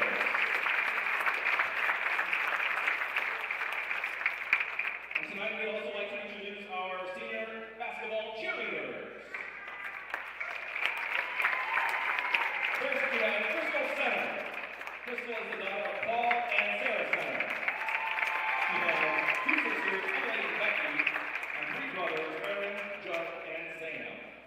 This is Crystal's fourth year as a basketball cheerleader, but she is also involved in volleyball, drama, large group speech, yearbook, National Honor Society, and a member of the academic committee. She plans to study cosmetology, and her advice to future cheerleaders is to smile and be loud.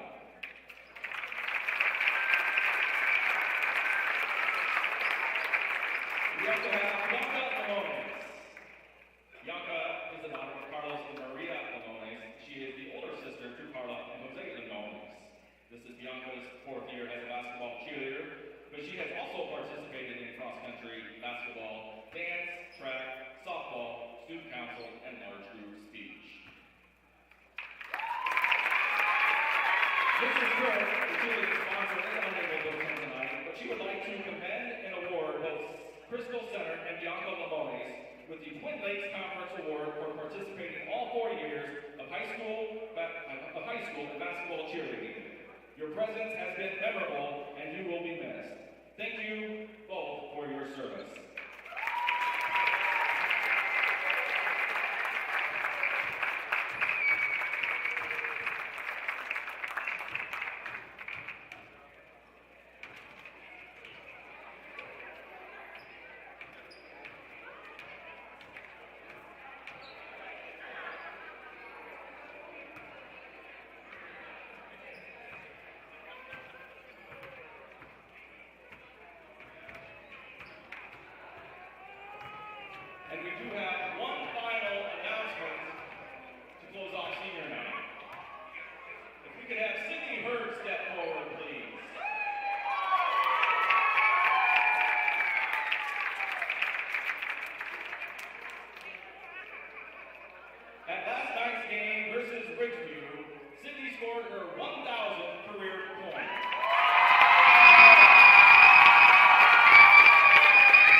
younger brother Kennedy did take on the coaching of the black and white, sharing his experience and the things that Kyle had helped to cultivate in him also.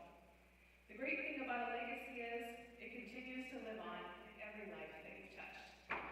So tonight, we want to honor the gift of Kyle Dre, who selflessly gave of his time and talent to help cultivate these athletes. And we present this legacy plaque to his family, his parents, his brother, and family who are also here. And his wife Jackie couldn't be here, I wish that she was. She's on her way to Des Moines tonight, otherwise she would have been here as well. We are grateful for this blessing of the legacy that he left and for the continuation of the growth and development of athletes through St. Mary's Athletics. Would you join me in honoring his legacy and showing his family our appreciation?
All right, everyone. Welcome back to Storm Lake St. Mary's basketball tonight in Storm Lake.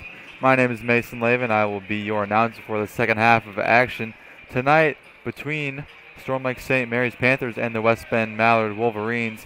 Second half of action on our doubleheader tonight. I got the boys' game, so hopefully, like the first game, Panthers come out with a win here. Just a little pregame stats for you here.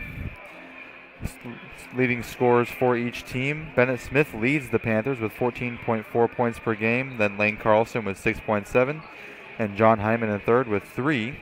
For the Wolverines, Sam Fair leads the team in points with 16.5. Max Fair 11.6. And Noah Gerber with 8.6. Bennett Smith leads the team in rebounds for the Panthers with 11.8. Lane Carlson with 5.4. John Hyman 2.9. Sam Fair also up there in rebounds. He averaging 11.4. Max Fair 5.6 and Jackson Zog 4.9. Assists for both teams. John Hyman leads the team with 2.5 per game. Lane Carlson 2.2. Bennett Smith 1.3. For the Wolverines, Max Fair leads them with 3.2. Then Sam Fair with 2.5 and Jackson Zog with 2.7. So, both teams looking to start hot tonight, come out and get a victory. Wolverines looking to spoil the Panthers senior night, and the Panthers are looking to capitalize and complete the doubleheader win-win. 7.5 left in the pregame warm-ups here, so we will, or I guess I will be back before the game begins.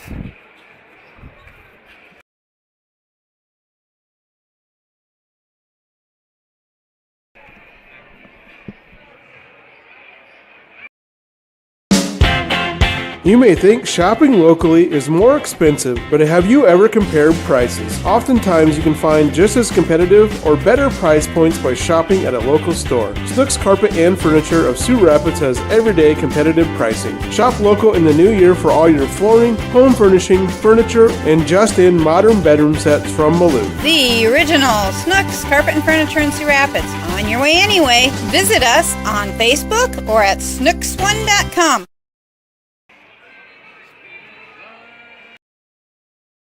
This is your invitation to thrive in Yankton, South Dakota. Nestled on the bluffs of the Missouri River, plenty of outdoor adventures are waiting. Whether you work remote or in a traditional office, we have a spot for you.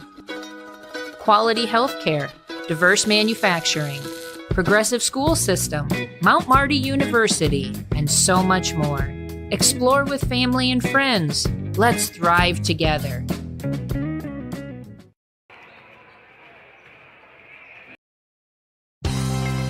Did you know it's easier than ever to find the live stream for your team? Now at FullerDigital.net. No more searching. One place for all your live streams. FullerDigital.net. Home and away. If we're covering your team, the live stream videos are at FullerDigital.net. Just click on your school and you'll find the stream. Thank you for viewing the FDS live streams, and thank you for sharing it with your friends and family so they can find the games too. FullerDigital.net.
And welcome back to the Panther Pit tonight. My name is Mason Lavin, giving you the second half of action tonight between the Panthers and the Wolverines of West Bend-Mallard. It is senior night tonight in the Panther Pit, and it looks like the Panthers will be starting 4 of their seniors. So big night tonight for them in the first half of our doubleheader. The Lady Panthers got a win, and let's see if the Panthers here for the boys can capitalize on the doubleheader tonight and get 2 wins on senior night. Got about 10 seconds left in the pregame here. I will put the mic down and we can listen in to our starting lineups for both teams.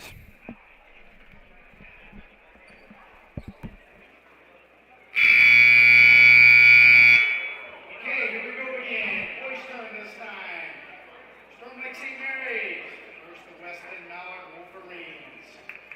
First up, the West Bend-Mallard starting lineup. Number 4, Noah Gerber. Number 10, Max Fair.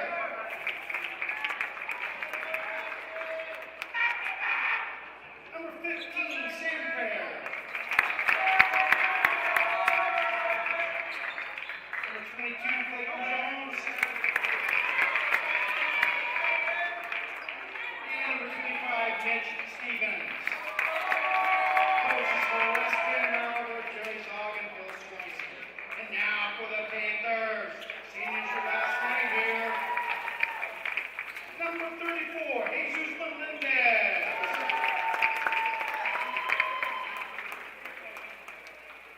Number 22, Aiden Pasos.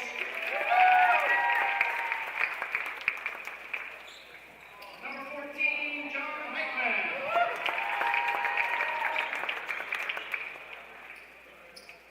Number 20, Lane Carlson.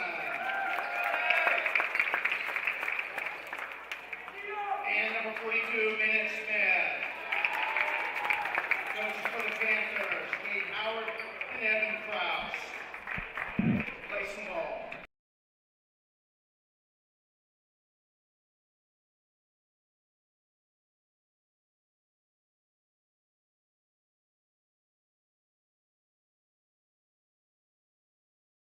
Yeah. And there are your starting lineups for both teams. Tip-off about to get underway.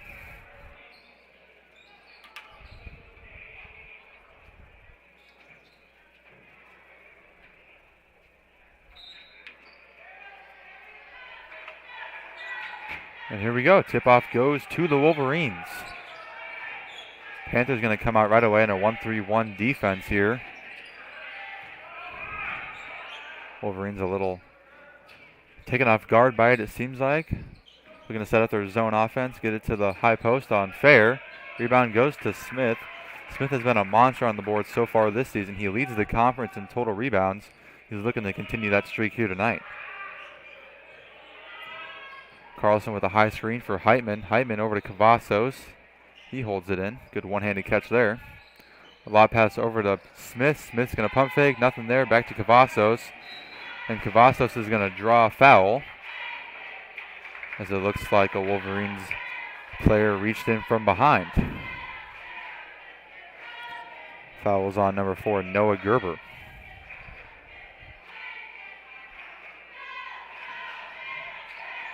Panthers inbound to Hyman for a 3. He's going to miss everything. Rebound goes to the Wolverines. Fair coming up. Cavazos guarding him. Another Fair at the free throw line. Over to his twin brother. Free throw line jumper. Misses everything but the backboard. Smith another rebound. So Smith has 2 boards here right off the gate. Still scoreless here a minute into the game. Stevens is going to put some pressure on Heitman, but he's going to handle it well. Carlson back cut. 3-point shot. Good! He banked that one in. Let's say he called that one. Not sure if he did, but it went in nonetheless.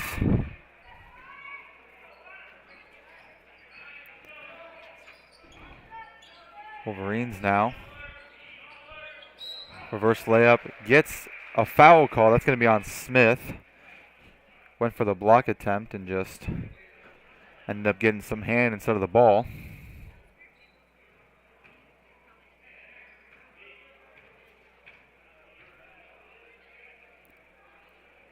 First free throw is good. That is Noah Gerber.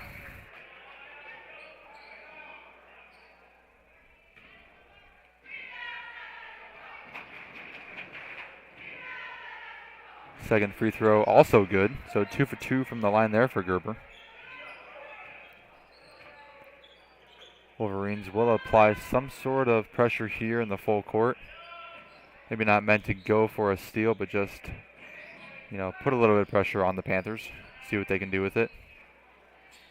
Panthers good ball movement. Smith's going to attempt a three. He misses everything. Fair with the rebound. Over to the corner, Stevens. Looking inside. Free throw line now for Fair. He's going to hop step and get in between the defenders. And then that is Fair. That is Sam here. Picks up his brother's miss and puts it back in to give them a 1-point lead. Hyman's going to drive, dish it to Melendez. Melendez is going to try an inside pass to Carlson. Not going to get there. Stolen by the Wolverines. Fair to Fair.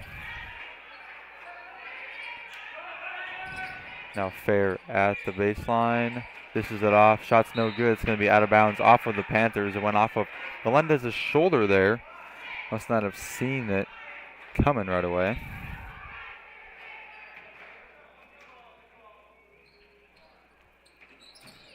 Pass is inbounded to Stevens. Now Gerber will try a three.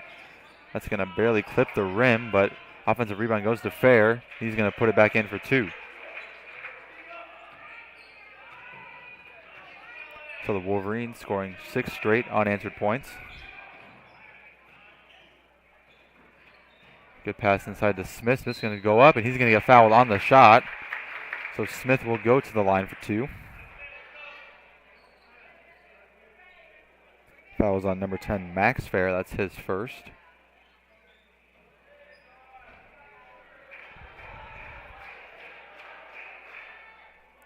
First free throw for Smith is good. So he cuts the deficit to 2 for the Panthers.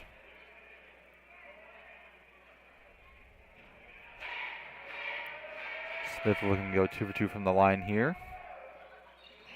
And he does, off of some shooter's touch there.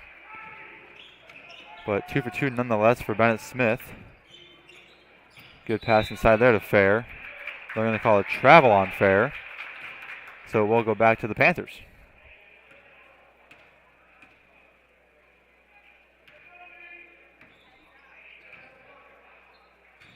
Hyman gives it to Carlson. Carlson with a good head of steam here. He's going to slow down just a little bit. Melendez is going to try to drive. He's going to get it to Cavazos. Cavazos doesn't hit the rim, but defensive rebound to the Wolverines.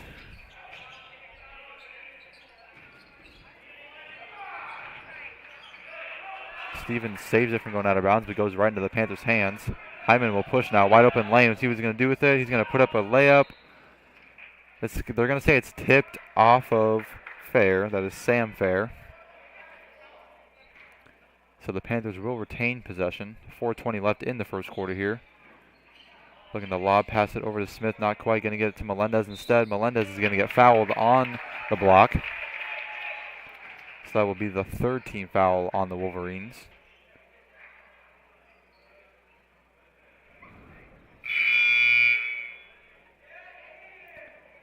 Fouls on 22, Clayton Jones, and he will go to the bench.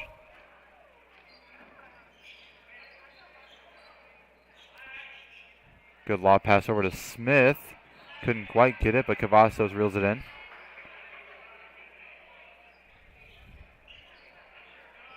Carlson high wing now, looking to get it into Smith at the post. Not quite there. Now a high screen for Carlson by Smith, and good pick and roll there by Smith, and pass is tipped away by Fair. Wolverines will come up with a steal. Now pass is tipped by Hyman. Turns on the Jets, but couldn't quite get there in time. Good anticipation there by the Panther defense.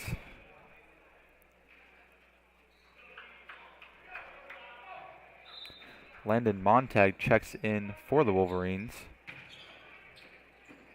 He will get it in the corner. Pass it into Fair, and the pass is a little bit too strong. Goes out of bounds off of the Wolverines Panther basketball.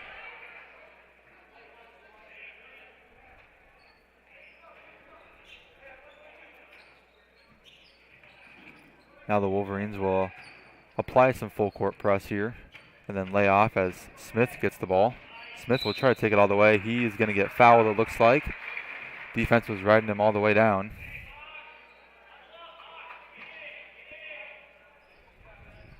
Foul is on Sam Fair, his first, fourth for the team. So the Wolverines already with 14 fouls about halfway into the first quarter here. Panthers could look to capitalize off of that. And the inbounds pass, tipped by Fair, right into the Panther student section, into the face of Caden Larson. So Caden Larson probably feeling the effects of that one. Panthers will then now inbound it. Lane Carlson gets it on the corner. Cavazos gives it back to Carlson. Carlson's going to shoot a mid-range. No good. Looks like he wasn't really set to take that shot, but he was open, so he decided to fire it. Good pass inside now. And that's going to be a travel. So some good ball movement by the Wolverines. Just ends up in a travel and a turnover. And it looks like the Wolverines will talk it over after that one. That will be a 30-second timeout, so we'll take a short commercial break here. Be back in the Panther Pit on Fuller Digitals.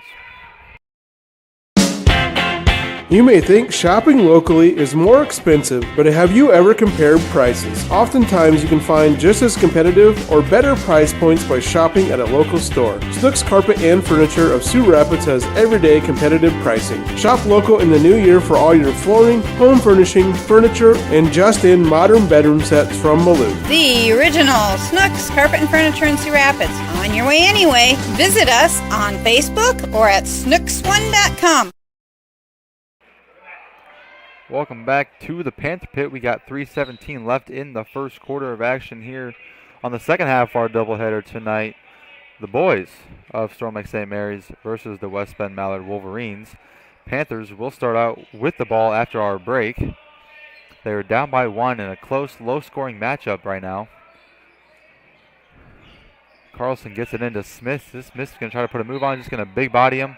He's going to get fouled on the shot, and he's going to say offensive foul. It didn't look like there was much contact by the defense, and the ref's going to see it that way as well. So that's going to be the second personal foul on Bennett Smith, and he will go to the bench.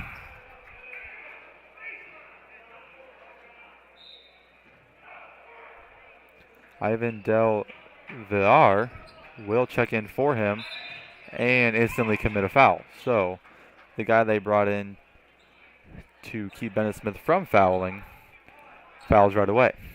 A little ironic, but just trying to be aggressive on defense. Wolverines will inbound. Fair gets it to Stevens. Back to Fair on the short corner. Air balls, but offensive rebound.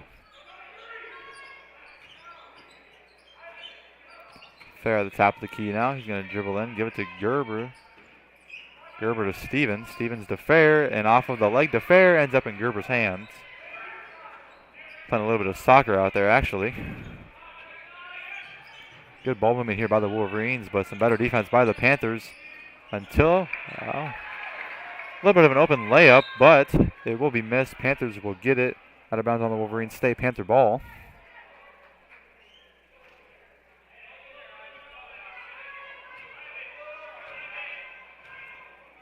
So the Wolverines will back off of their full court press here for the moment.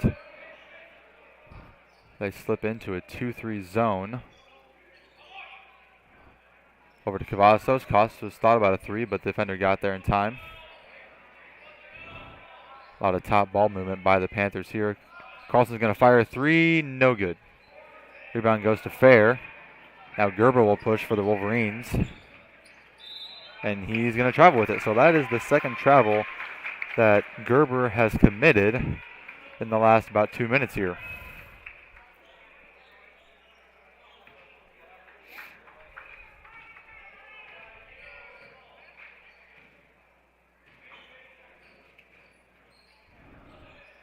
Del Villar at the free throw line, gets it to Cavazos. Hyman will drive, good drive, trying to scoop the layup in, no good though. Defender went straight up pretty high. So tough shot there by Hyman, couldn't get it to go. Gerber's going to try a three for the Wolverines, and that's good. So that's going to end a pretty big scoring drive for both teams and puts the Wolverines up 4.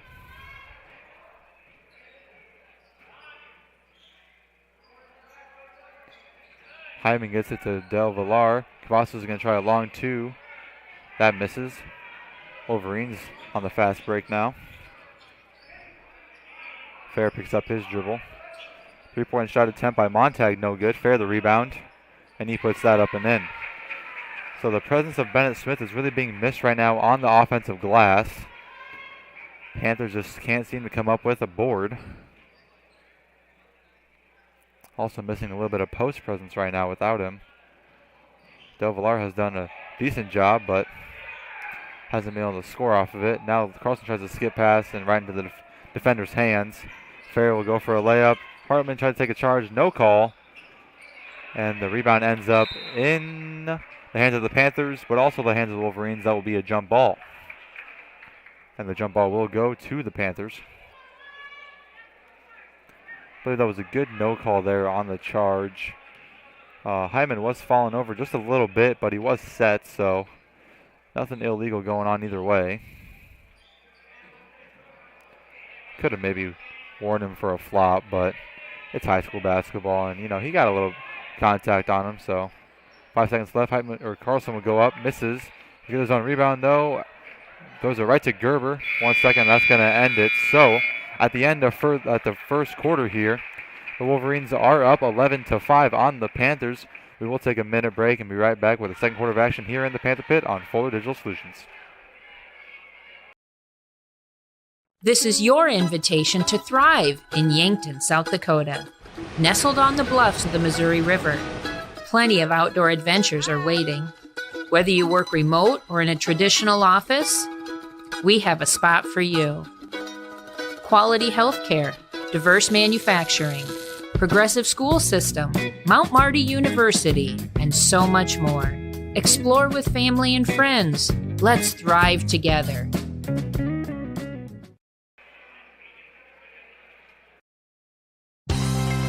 Did you know it's easier than ever to find the live stream for your team?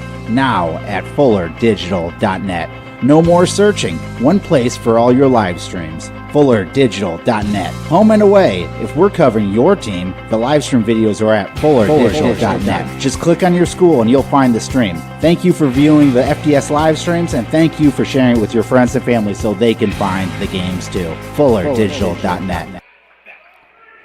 Welcome back to the Panther Pit. Here we are with the start of second quarter action between the Storm Lake St. Mary's Panthers and the West Bend-Mallard Wolverines.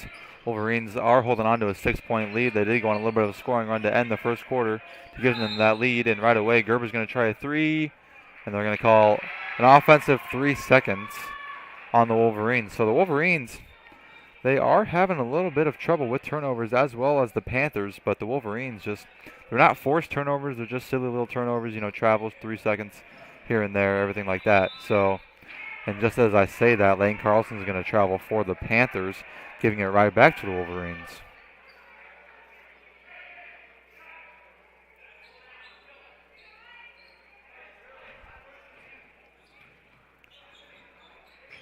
Stevens will give it to Fair, back to Stevens. Panthers still in their 1-3-1. And the Wolverines break it easily there. Getting a good shot is one of the Fairs, Sam Fair. They are twins, so I got to look at the stat sheet to see which one is which. It does get a little confusing for an announcer, I will say. Carlson at the top of the key over to Cavazos. Both of them might have thought about a three, but not going to pull it. Now Carlson's going to fake a three. Floater, no good. Rebound, Sam Fair. Maybe in the second half I'll be able to tell which Fair is which, but as of right now, got to look at the sheet. Shot by Fair, no good.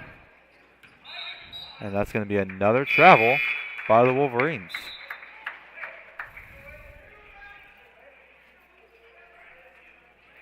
And as I say that, Bennett Smith checks back into the game for the Panthers, so hopefully that can give them a little bit of a spark. Maybe cut this deficit, take a lead of their own. Carlson gives it to Smith, about at the free throw line. Over to Cavazos. Cavazos is going to drive. Nothing there. Smith over to Carlson. Panthers not really much here on offense. Cavazos is going to try a shot. Bank shot, no good. Will end up in the hands of Sam Fair. Now Max Fair in the corner over to his brother. Tip pass by Bennett Smith. Lane Carlson ends up with the steal.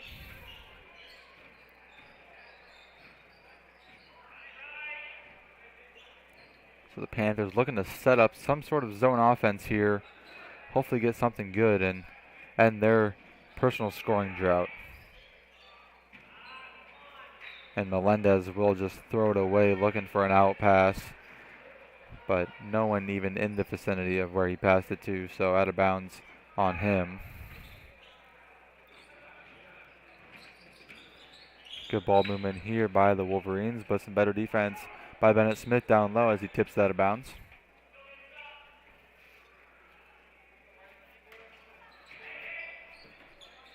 Three-point shot attempt, no good. Tipped out.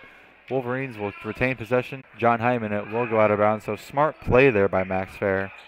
An aggressive play, but a smart play. Can't say I've never tried to do that myself, but if it works, it works. Can't deny it. Inside pass to Berger. Berger's going to go right into Smith and puts it in for the bank shot. That's good.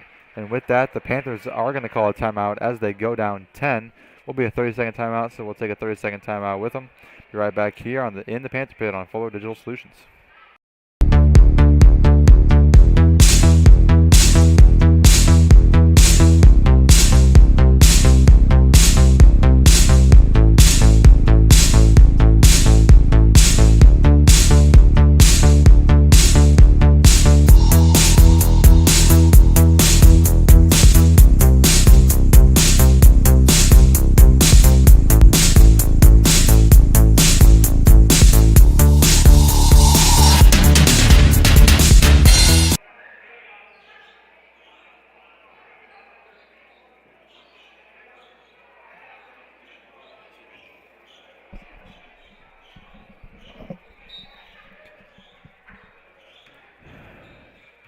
We are back with 5:30 left in the second quarter. Lots of fives on the scoreboard right now. Panthers 5, Wolverines 15. Brendan Peterson checks in for the Panthers.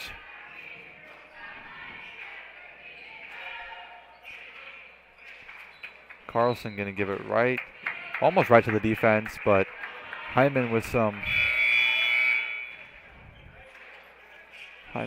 be able to draw a foul instead, actually. Good hustle by Hyman. That's the word I was looking for. They kind of blanked on that one, but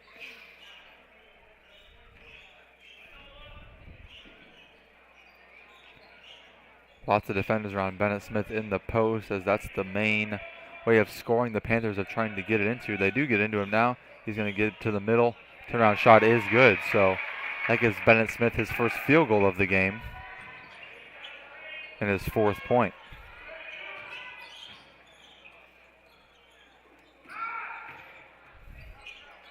A lot of ball movement here by the Wolverines. Fair puts it up. That's Sam Fair, I believe. Gonna check. Yep, I am learning. So that's gonna be his 10th point. So he alone is outscoring the Panthers right now. A lot of O boards and putbacks for him. Brendan Peterson's gonna try a three, and that's good. So Brendan Peterson checks into the game and right away makes an impact with a 3-point shot, cutting the lead down to 7 now. Fair's going to try a three. No good. That one's Max Fair. Sam Fair's going to get the O-board, though. And they're going to say a foul on the Panthers. Might be on Lane Carlson. It is.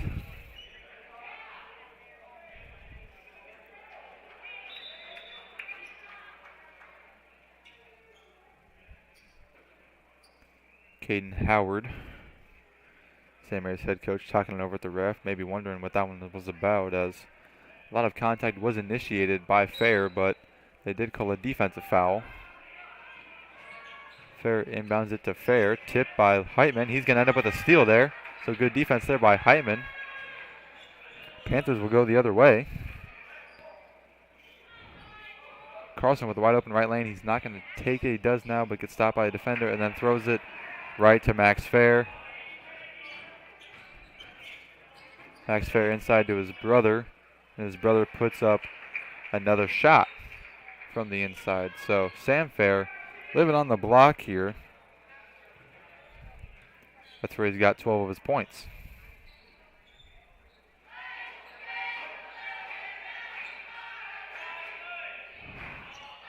Good ball movement here by the Panthers.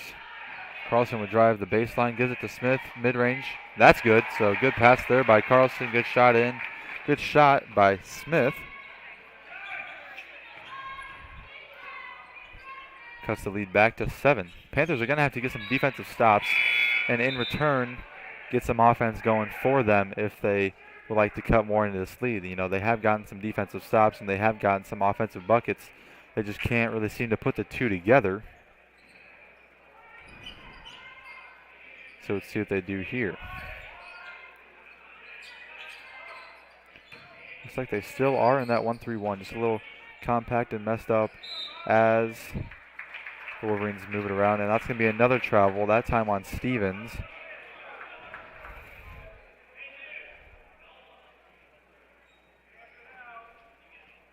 So a lot of travels here for the Wolverines. Giving the Panthers a shot at staying in this game so far. Not going to say why that's in the game, why they're in the game so far, but it has contributed. Obviously, the more they travel, the less they can score. Hyman over to Smith now. Smith mid-range, that's no good that time. Wolverines push it up. Max Fair. Fake a three-point attempt inside and trying to be saved by the Wolverines. Landon Montag tries to save it, but he just tips it right into the wall. Panthers will get possession.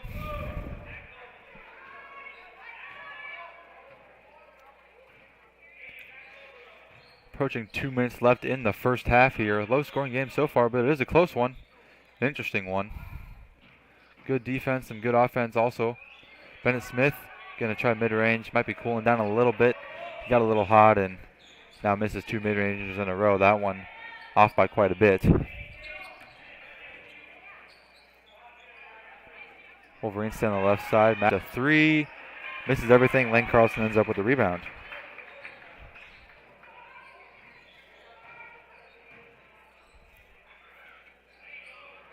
Wolverines really denying that entry pass to Smith. Hyman's going to get lucky there with a tipped out of bounds pass. Got to be more careful on those.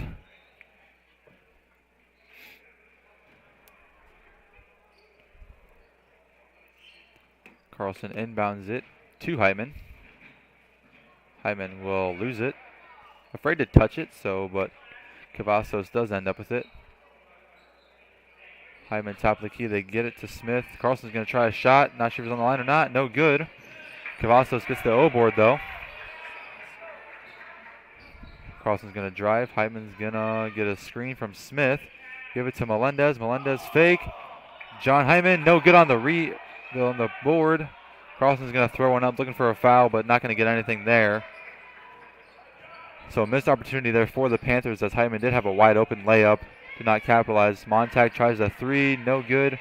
Smith mistimes the rebound, but he will get lucky as it goes out of bounds on Sam Fair.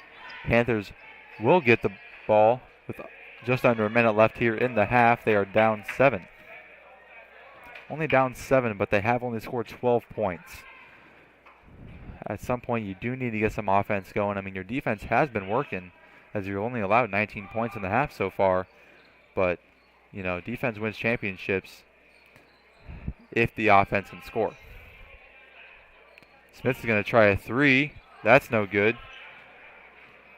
Coach Howard maybe saying not the best selection there, but it is a shot, so every shot is not a turnover, so you got to take it with a grain of salt there.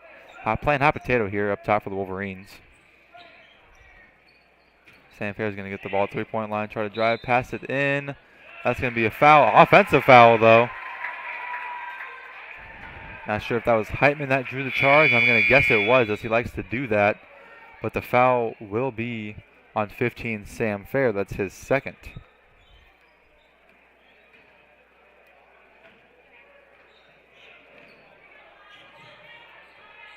Wolverines picking the Panthers up at the full court now. Peterson's going to try another three. Not quite there, just a little long. Carlson's almost going to save it, but he steps out of bounds.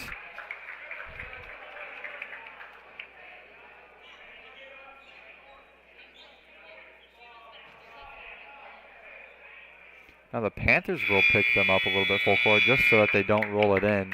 And that will do it for the first half of action in the Panther pit between the Storm Lake Samurais Panthers and the West Bend-Mallard Wolverines. So at the end of the half, it is the Wolverines up 7.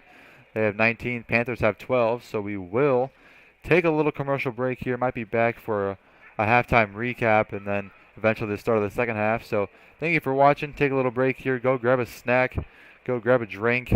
Sit down, relax. We will be back here in the Panther Pit on Fuller Digital Solutions.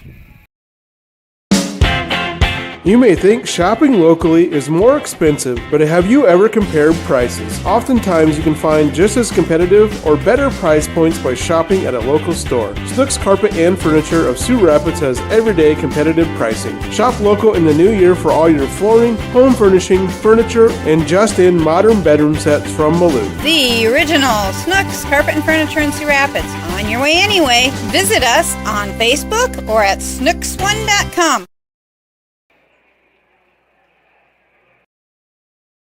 This is your invitation to thrive in Yankton, South Dakota. Nestled on the bluffs of the Missouri River, plenty of outdoor adventures are waiting. Whether you work remote or in a traditional office, we have a spot for you. Quality healthcare, diverse manufacturing, progressive school system, Mount Marty University, and so much more. Explore with family and friends. Let's thrive together.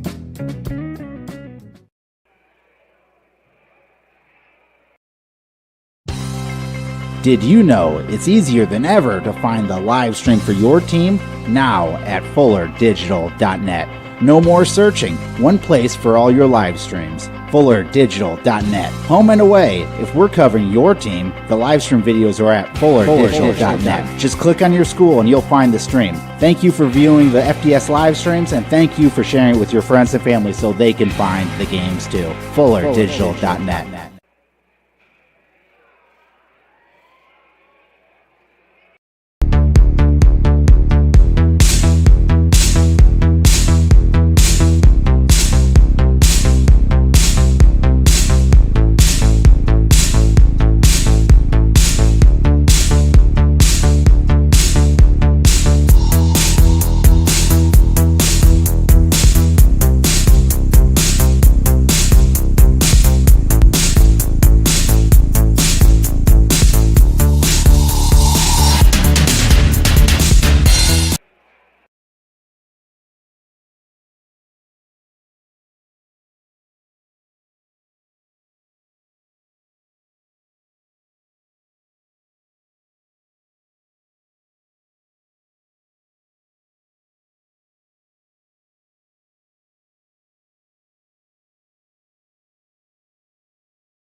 Welcome back to the Panther Pit. We got about 4:20 left in the halftime that is.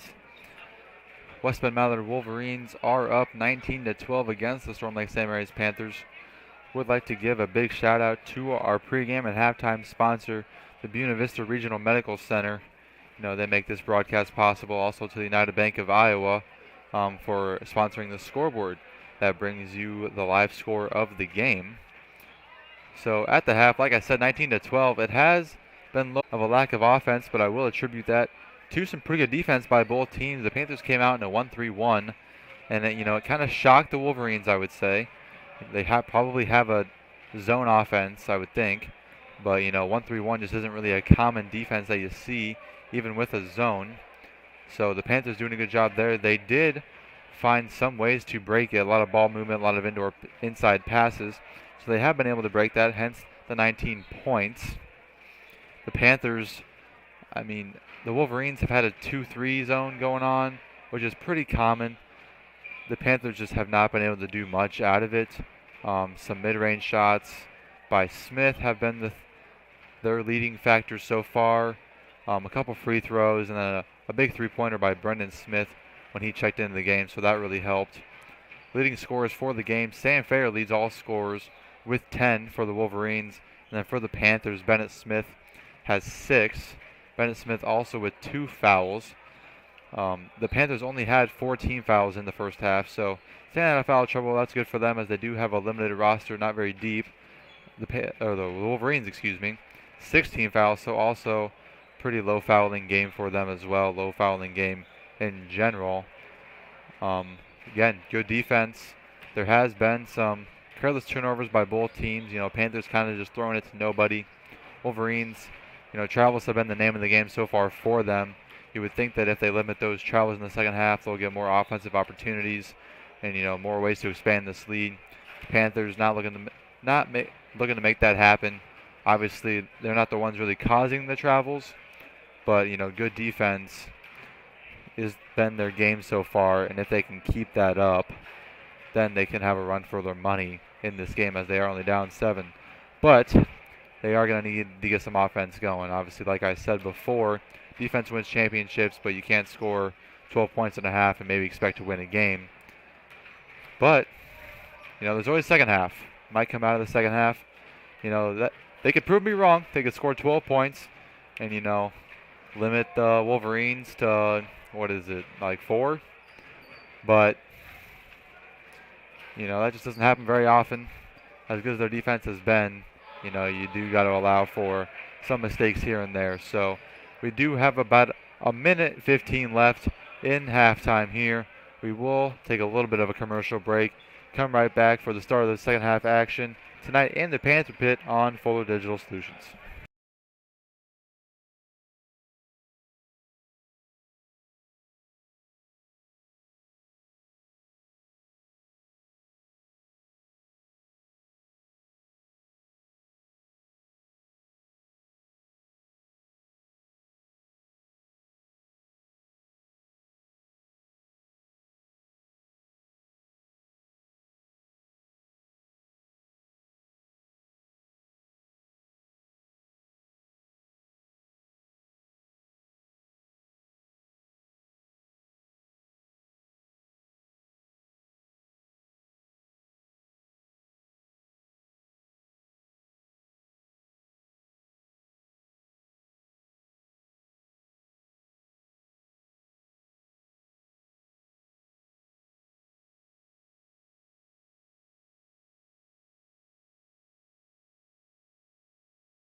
And here we are for the start of the second half. Panthers will get the ball to start, hoping to make a name for themselves right away and, get the offense going from the get-go here.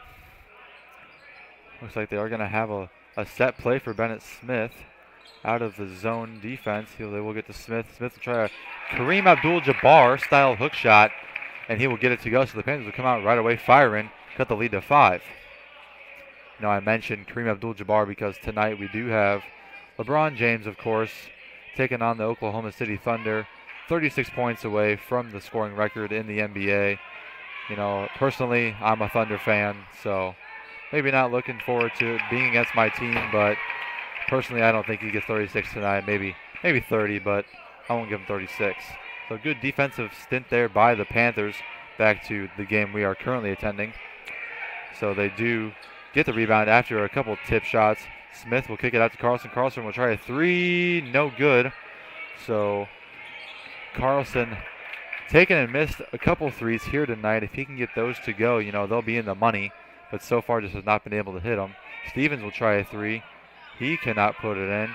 But the offensive rebound goes to the Wolverines, and they put it back in for two. That is Clayton Jones scoring his first points of the game. Pass is stolen by Fair. Trying to hit it off the leg of Heitman, but can't quite get it. And then he'll give it to Smith, but Smith will be pushed out of bounds, but they're not going to call a foul on it. So not sure what Jim Nurse was thinking there. I'd have to disagree with the no call. Obviously, he didn't go out of bounds on his own. So Gerber tries a three. That's no good.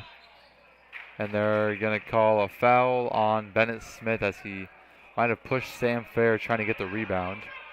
So they will do... No, they're not going to call it on Smith. They're going to call it on Hyman. So Hyman pushed him a little bit, I guess.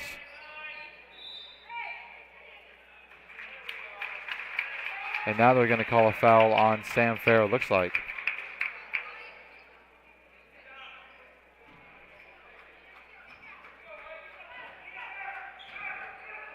And they will. So that'll be Sam Fair's third foul on the game.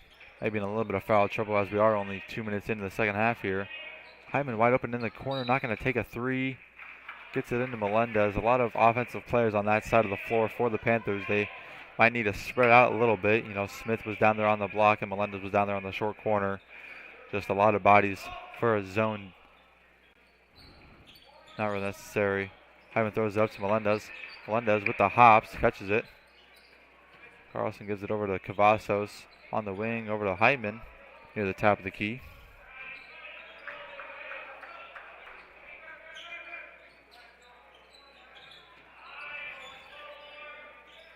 Three seconds left. Coach is calling out. Ben Smith needs to put one up. He gets it off, and no good. Defensive rebound goes to the Wolverines.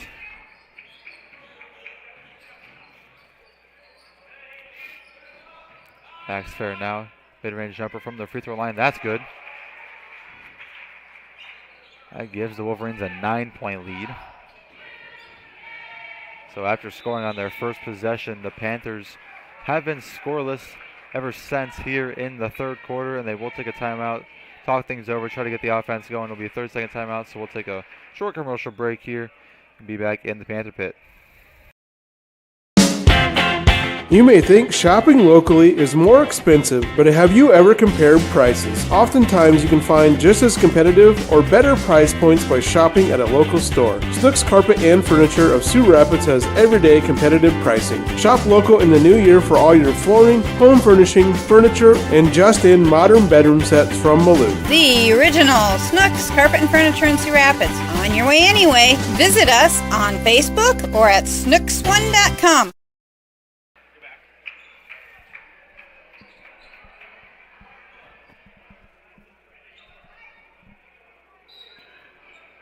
Short break there.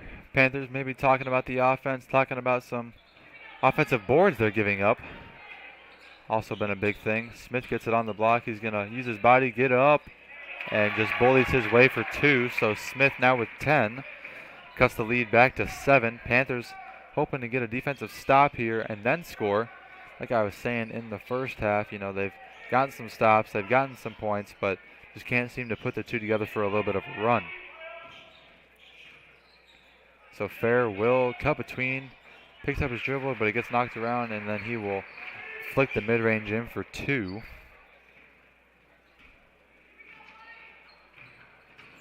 Hyman will drive, gets cut off by 2 Wolverine defenders.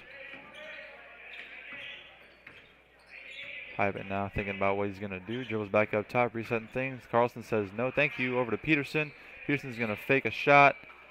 Nothing quite there. Might not have been fast enough a little bit. Carlson's going to fake a shot, and that gets tipped. It's going to be a turnover on Carlson. So Montag driving in. He falls down. And now Fair, not sure which one. Sam Fair again. So Sam Fair scores his first points of the half, it looks like. I said he had 10 and a half, but he had 12, so he has 14 now. Smith on the corner, gives it to Peterson at the top. Now Heitman. Heitman fakes the pass. Might have looked to drive middle there, but nothing there. Gerber's going to try to save it. He does, but right in between the legs of Cavazos. Panthers now with about 5 seconds left on the shot clock. Peterson's there. Corner three. Airball, no good. Might have been tipped. Either way, it will end up in Wolverines' hands.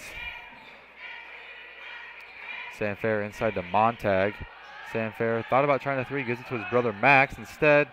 Max a little bit too low of an arc.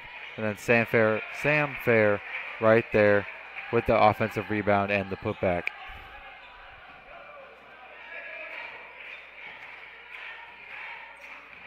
Heitman now dribbling it up slowly for the Panthers.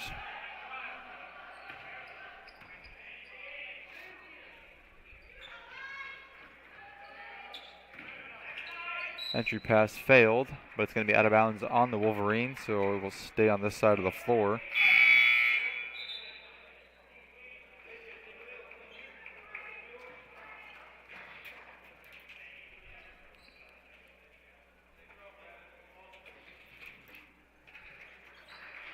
Hyman inbounding, just lobs it over to Carlson. Carlson to Peterson in the corner. Gives it back to Heitman. 5 seconds left on the shot clock. Carlson's going to give it to Cavazos. Cavazos back to Carlson. Carlson puts it up. Not quite there, but no shot clock violation as it hit the rim, but the defensive board will go to the Wolverines. Berger tries a three. That's good. And that three is going to lead to another Panther timeout. Let's see if it will be full or 30. It will be full, so we'll take a minute break here and be back with the rest of the third quarter. This is your invitation to thrive in Yankton, South Dakota. Nestled on the bluffs of the Missouri River, plenty of outdoor adventures are waiting. Whether you work remote or in a traditional office, we have a spot for you. Quality health care, diverse manufacturing, progressive school system, Mount Marty University, and so much more. Explore with family and friends. Let's thrive together.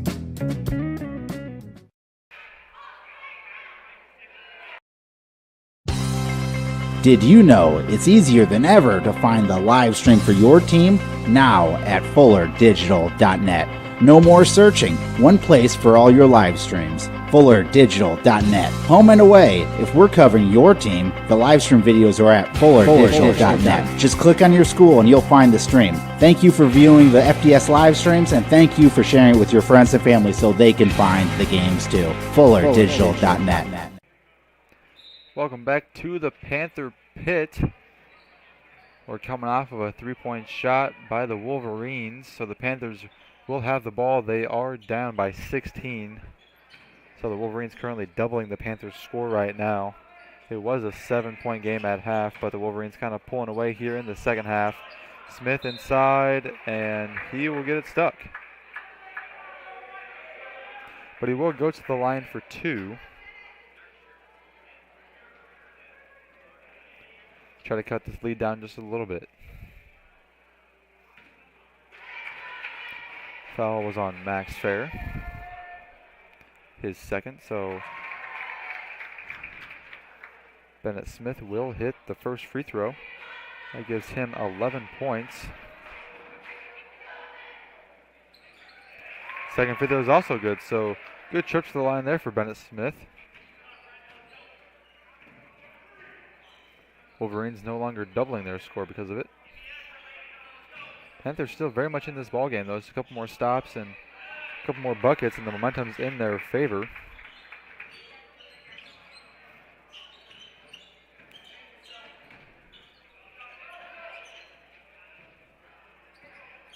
Hyman saves it from going out of bounds.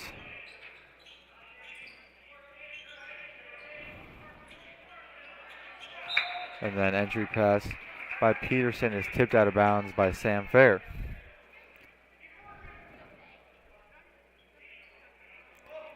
So the Panthers really just working it around outside now, trying to get it inside to Bennett Smith. Been a little bit unsuccessful at the moment. But Smith was just taking himself, and a good take there by Bennett Smith. Up and under on the layup. Very good for Smith as he cuts the lead to 12.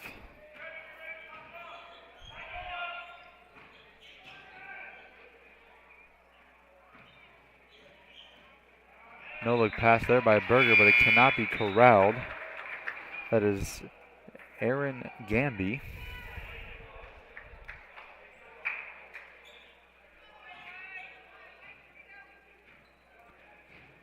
John Hyman bringing the ball up. He is scoreless so far in the game.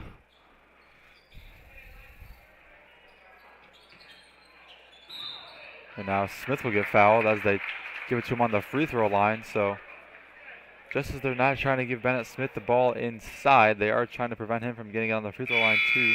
Probably don't want him touching it at all. And the foul is on Max Fair. That's his third. So both Fair brothers with 3 fouls now. And Berger will check in for him. Looks like they are going to face guard Smith now, but Smith will still blow by Berger, get it inside, and Smith puts it up and in.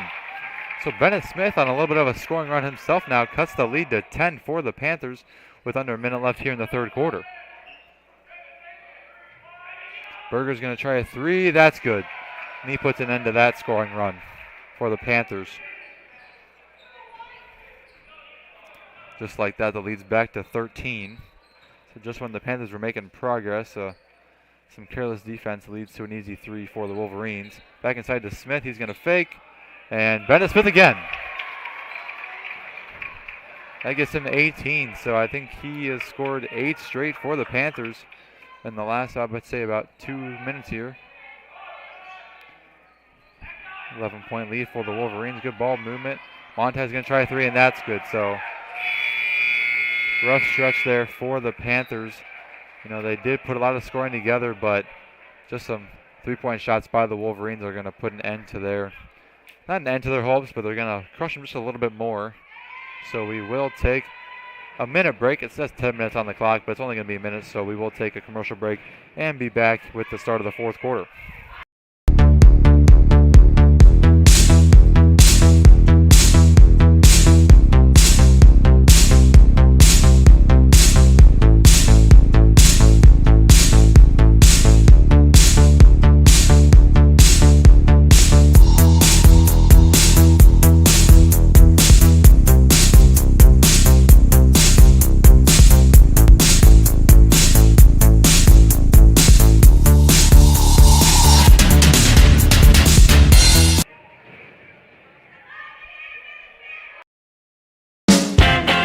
You may think shopping locally is more expensive, but have you ever compared prices? Oftentimes you can find just as competitive or better price points by shopping at a local store. Snooks Carpet and Furniture of Sioux Rapids has everyday competitive pricing. Shop local in the new year for all your flooring, home furnishing, furniture, and just-in modern bedroom sets from Malou. The original Snooks Carpet and Furniture in Sioux Rapids. On your way anyway. Visit us on Facebook or at snooks1.com.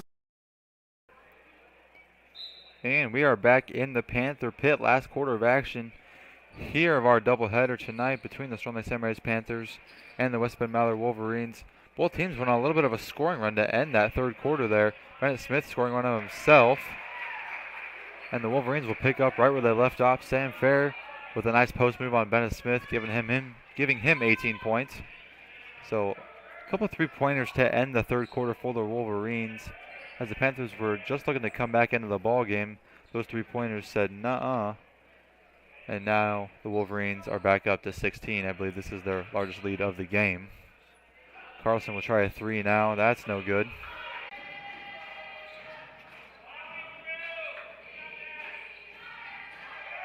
Berger will try a 3. He made one in the third, and he's going to pick up right where he left off as well.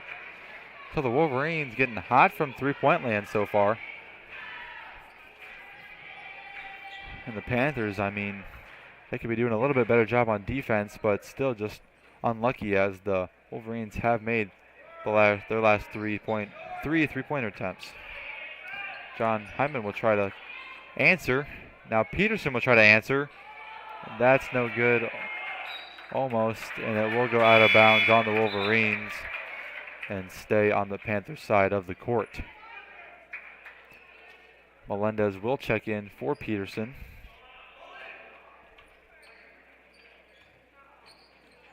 Hyman will give it to Melendez. Melendez to Smith. Smith to Carlson.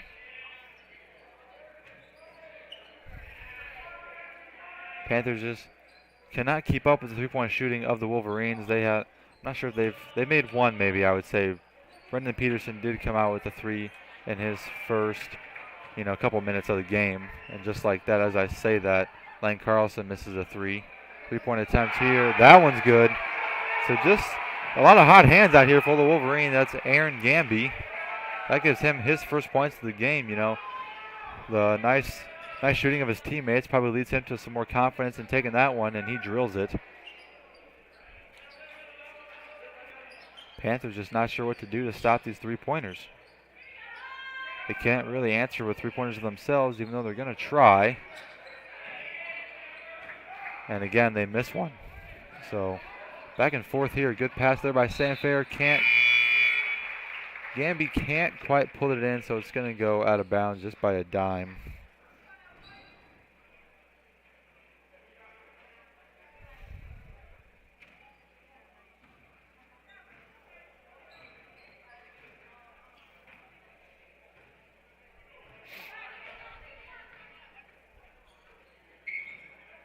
Cavazos now with the ball on the wing.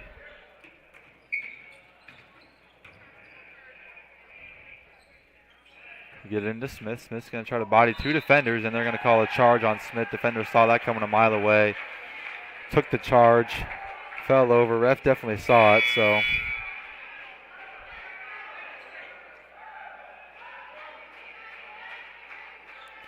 That's going to be 3 fouls on Bennett Smith.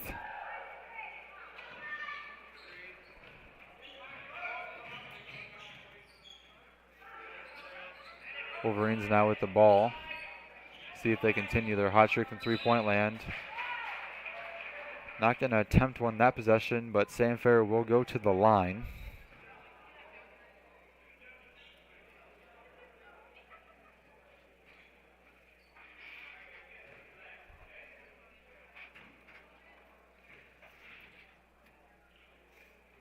First free throw, no good.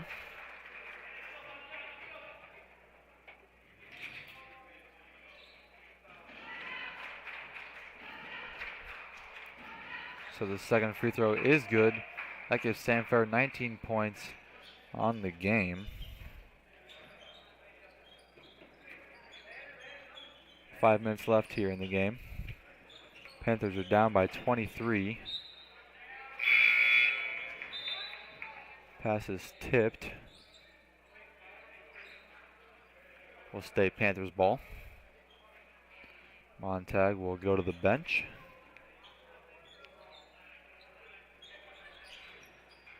Cavazos wasn't quite ready for that one, but he will be quick and keep it in.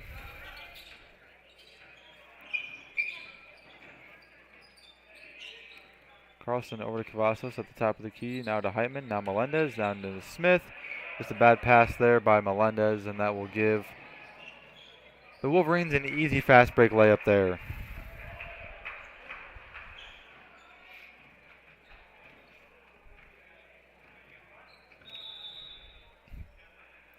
And that fast break will lead to a Panther timeout. It will be a full timeout, so we'll take a minute break and be back for the rest of the fourth quarter here in the Panther Pit on Fuller Digital Solutions. This is your invitation to thrive in Yankton, South Dakota. Nestled on the bluffs of the Missouri River, plenty of outdoor adventures are waiting. Whether you work remote or in a traditional office, we have a spot for you. Quality health care, diverse manufacturing, progressive school system, Mount Marty University, and so much more. Explore with family and friends. Let's thrive together.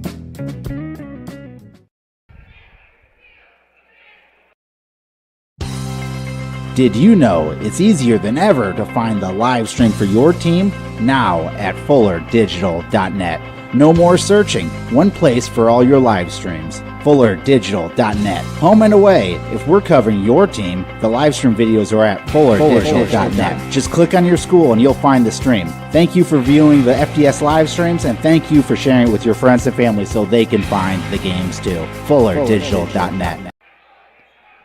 And we are back. We got 4:23 exactly left in the fourth quarter here. Panthers will have the ball to start after the timeout.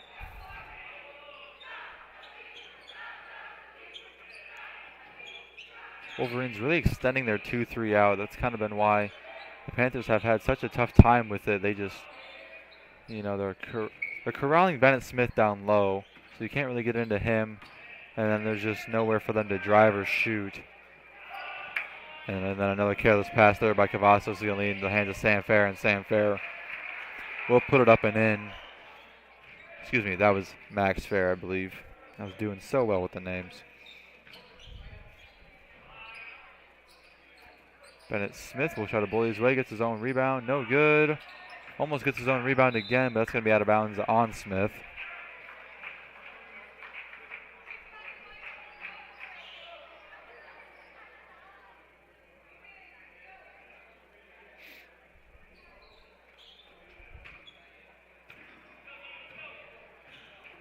Max Fair now with the ball. Passes it to the wing.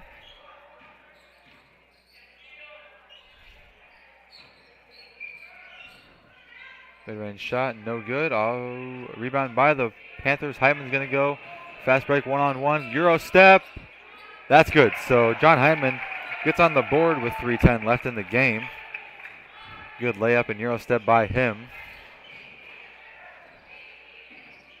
Sam Fair, not quite. Smith trying to take a charge, but what are they going to call? They're going to call a foul on somebody. Somebody of the Panthers, as Gamby got the board and tried to put it back in. So the foul will be on John Hyman. That's his second.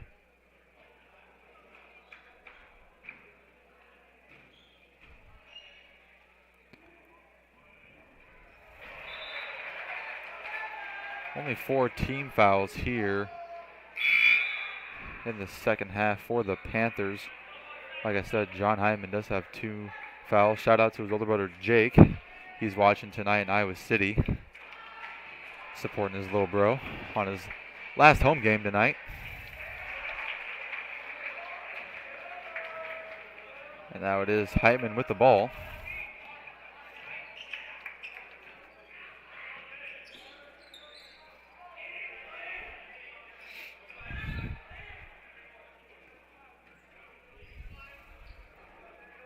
Hyman almost going to travel. Not quite. Kept his pivot. Now Smith's going to almost attempt a 3. A lot of fakes there.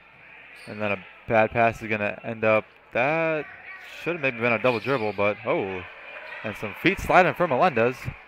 Crazy possession so far, and that's going to be a travel on Sam Fair.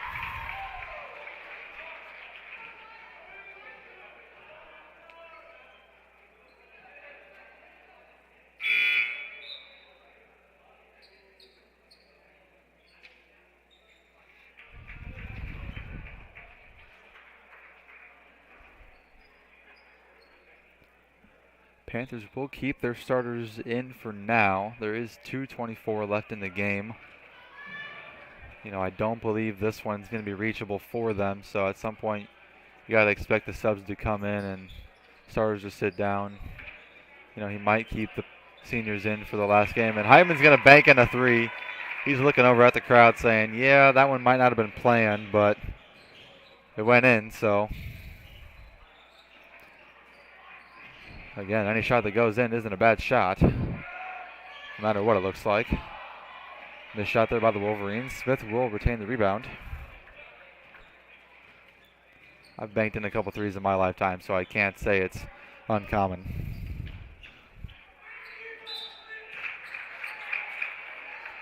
And a blocking foul on the Wolverines, so it looks like Carlson will go to the line.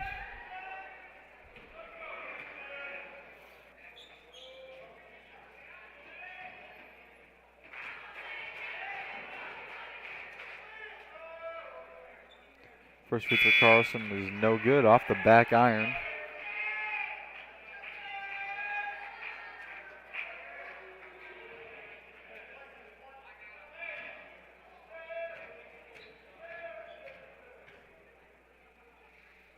Second free throw for Carlson. That one's short, also no good.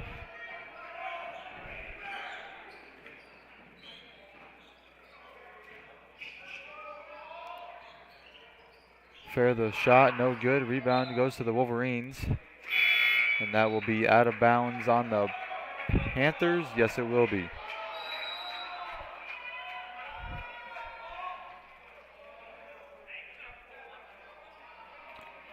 And that's going to be a timeout for the Wolverines. It looks like it's going to be a full timeout, so we'll take a minute break as well and be back with the rest of the fourth quarter here on Full Digital Solutions.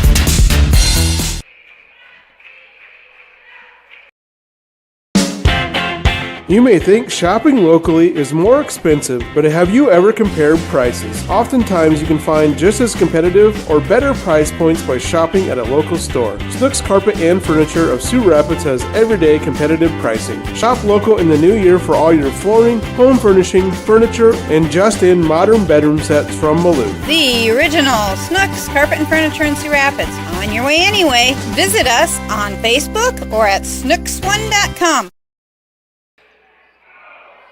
Welcome back to the Panther Pit. We did miss a little bit of a shot there, but it was missed by the Wolverines and ends up in the Panthers' hands. Panthers will save it from going out of bounds.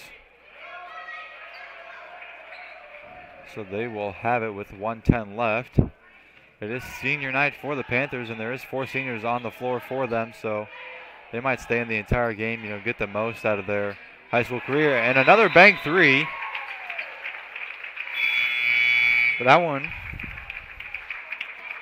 by Lane Carlson. So that's how Lane Carlson is going to end his home career here in the Panther Pit. Now the seniors are checking out, giving hugs to the coaches, giving hugs to each other. So the Panthers will put the subs in. And that will do it for Bennett Smith, Lane Carlson, John Hyman, and Aiden Cavazos. Tough time, not how you really want to go out, but they put up a good effort. Can't say they didn't, so good job by those guys. Good career for them.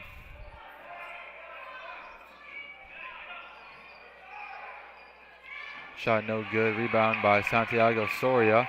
He'll go the other way. Let's see if they get it to Owen Keenan here. Nope. Brendan Peterson's going to try a three. That's no good. So the Wolverines will go the other way. There is no shot clock left.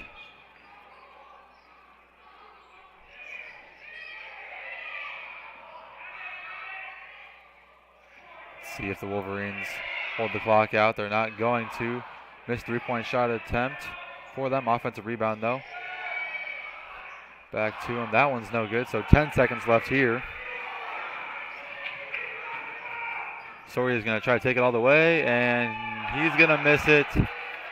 Wishing he can get that one back, but not quite. And that's going to do it for us, folks. So final score here in the Panther Pit of the boys game, 53-32. West Bend-Mallard Wolverines coming on top, spoiling the senior night for the Panthers. So thank you, everyone, for watching. Have a good rest of your night. 9 o'clock is the start game for the Lakers versus the Oklahoma City Thunder. LeBron James looking to break the scoring record, so we'll see if he does. I'll pass it over to my co-host Christian Voss for a send-off. Well, ladies and gentlemen, it's been a real interesting season. I personally have covered it from start to finish, from the first game at Alto Aurelia to now their home closer tonight against West Bend-Mallard. Mason Lavin joined me a couple weeks ago, helped finish out the season. Very thankful for that. Before we go off the air for the final time this season, I'd like to thank you, the fans, as you have made this broadcast possible. You have made these broadcasts very fun to get to do. And it's gonna be hard not getting to do Storm Lake St. Mary's basketball week in, week out. We hope that you have enjoyed this season. We hope that you have stuck along the entire way. It's been a rough season for both teams. They had a lot of bad luck. But you know what? The girls, they won tonight. The boys, they won on Saturday. And both teams could very well shock the world as they go into the playoffs. They're very deep in the playoffs, sure, but they can shock the world. Catholic schools and Catholic universities buried deep in the bracket have seemed to do immaculate things. Loyola Chicago and St. Peter's immediately come to mind. And Storm Lake St. Mary's very well could make a very long push, shock the world, and bring some attention to this small school. Once again, we hope you've enjoyed this season. And until next time, thank you for watching Panther Basketball here in Fuller Digital Solutions. And I can't wait until next season. Goodbye, everyone.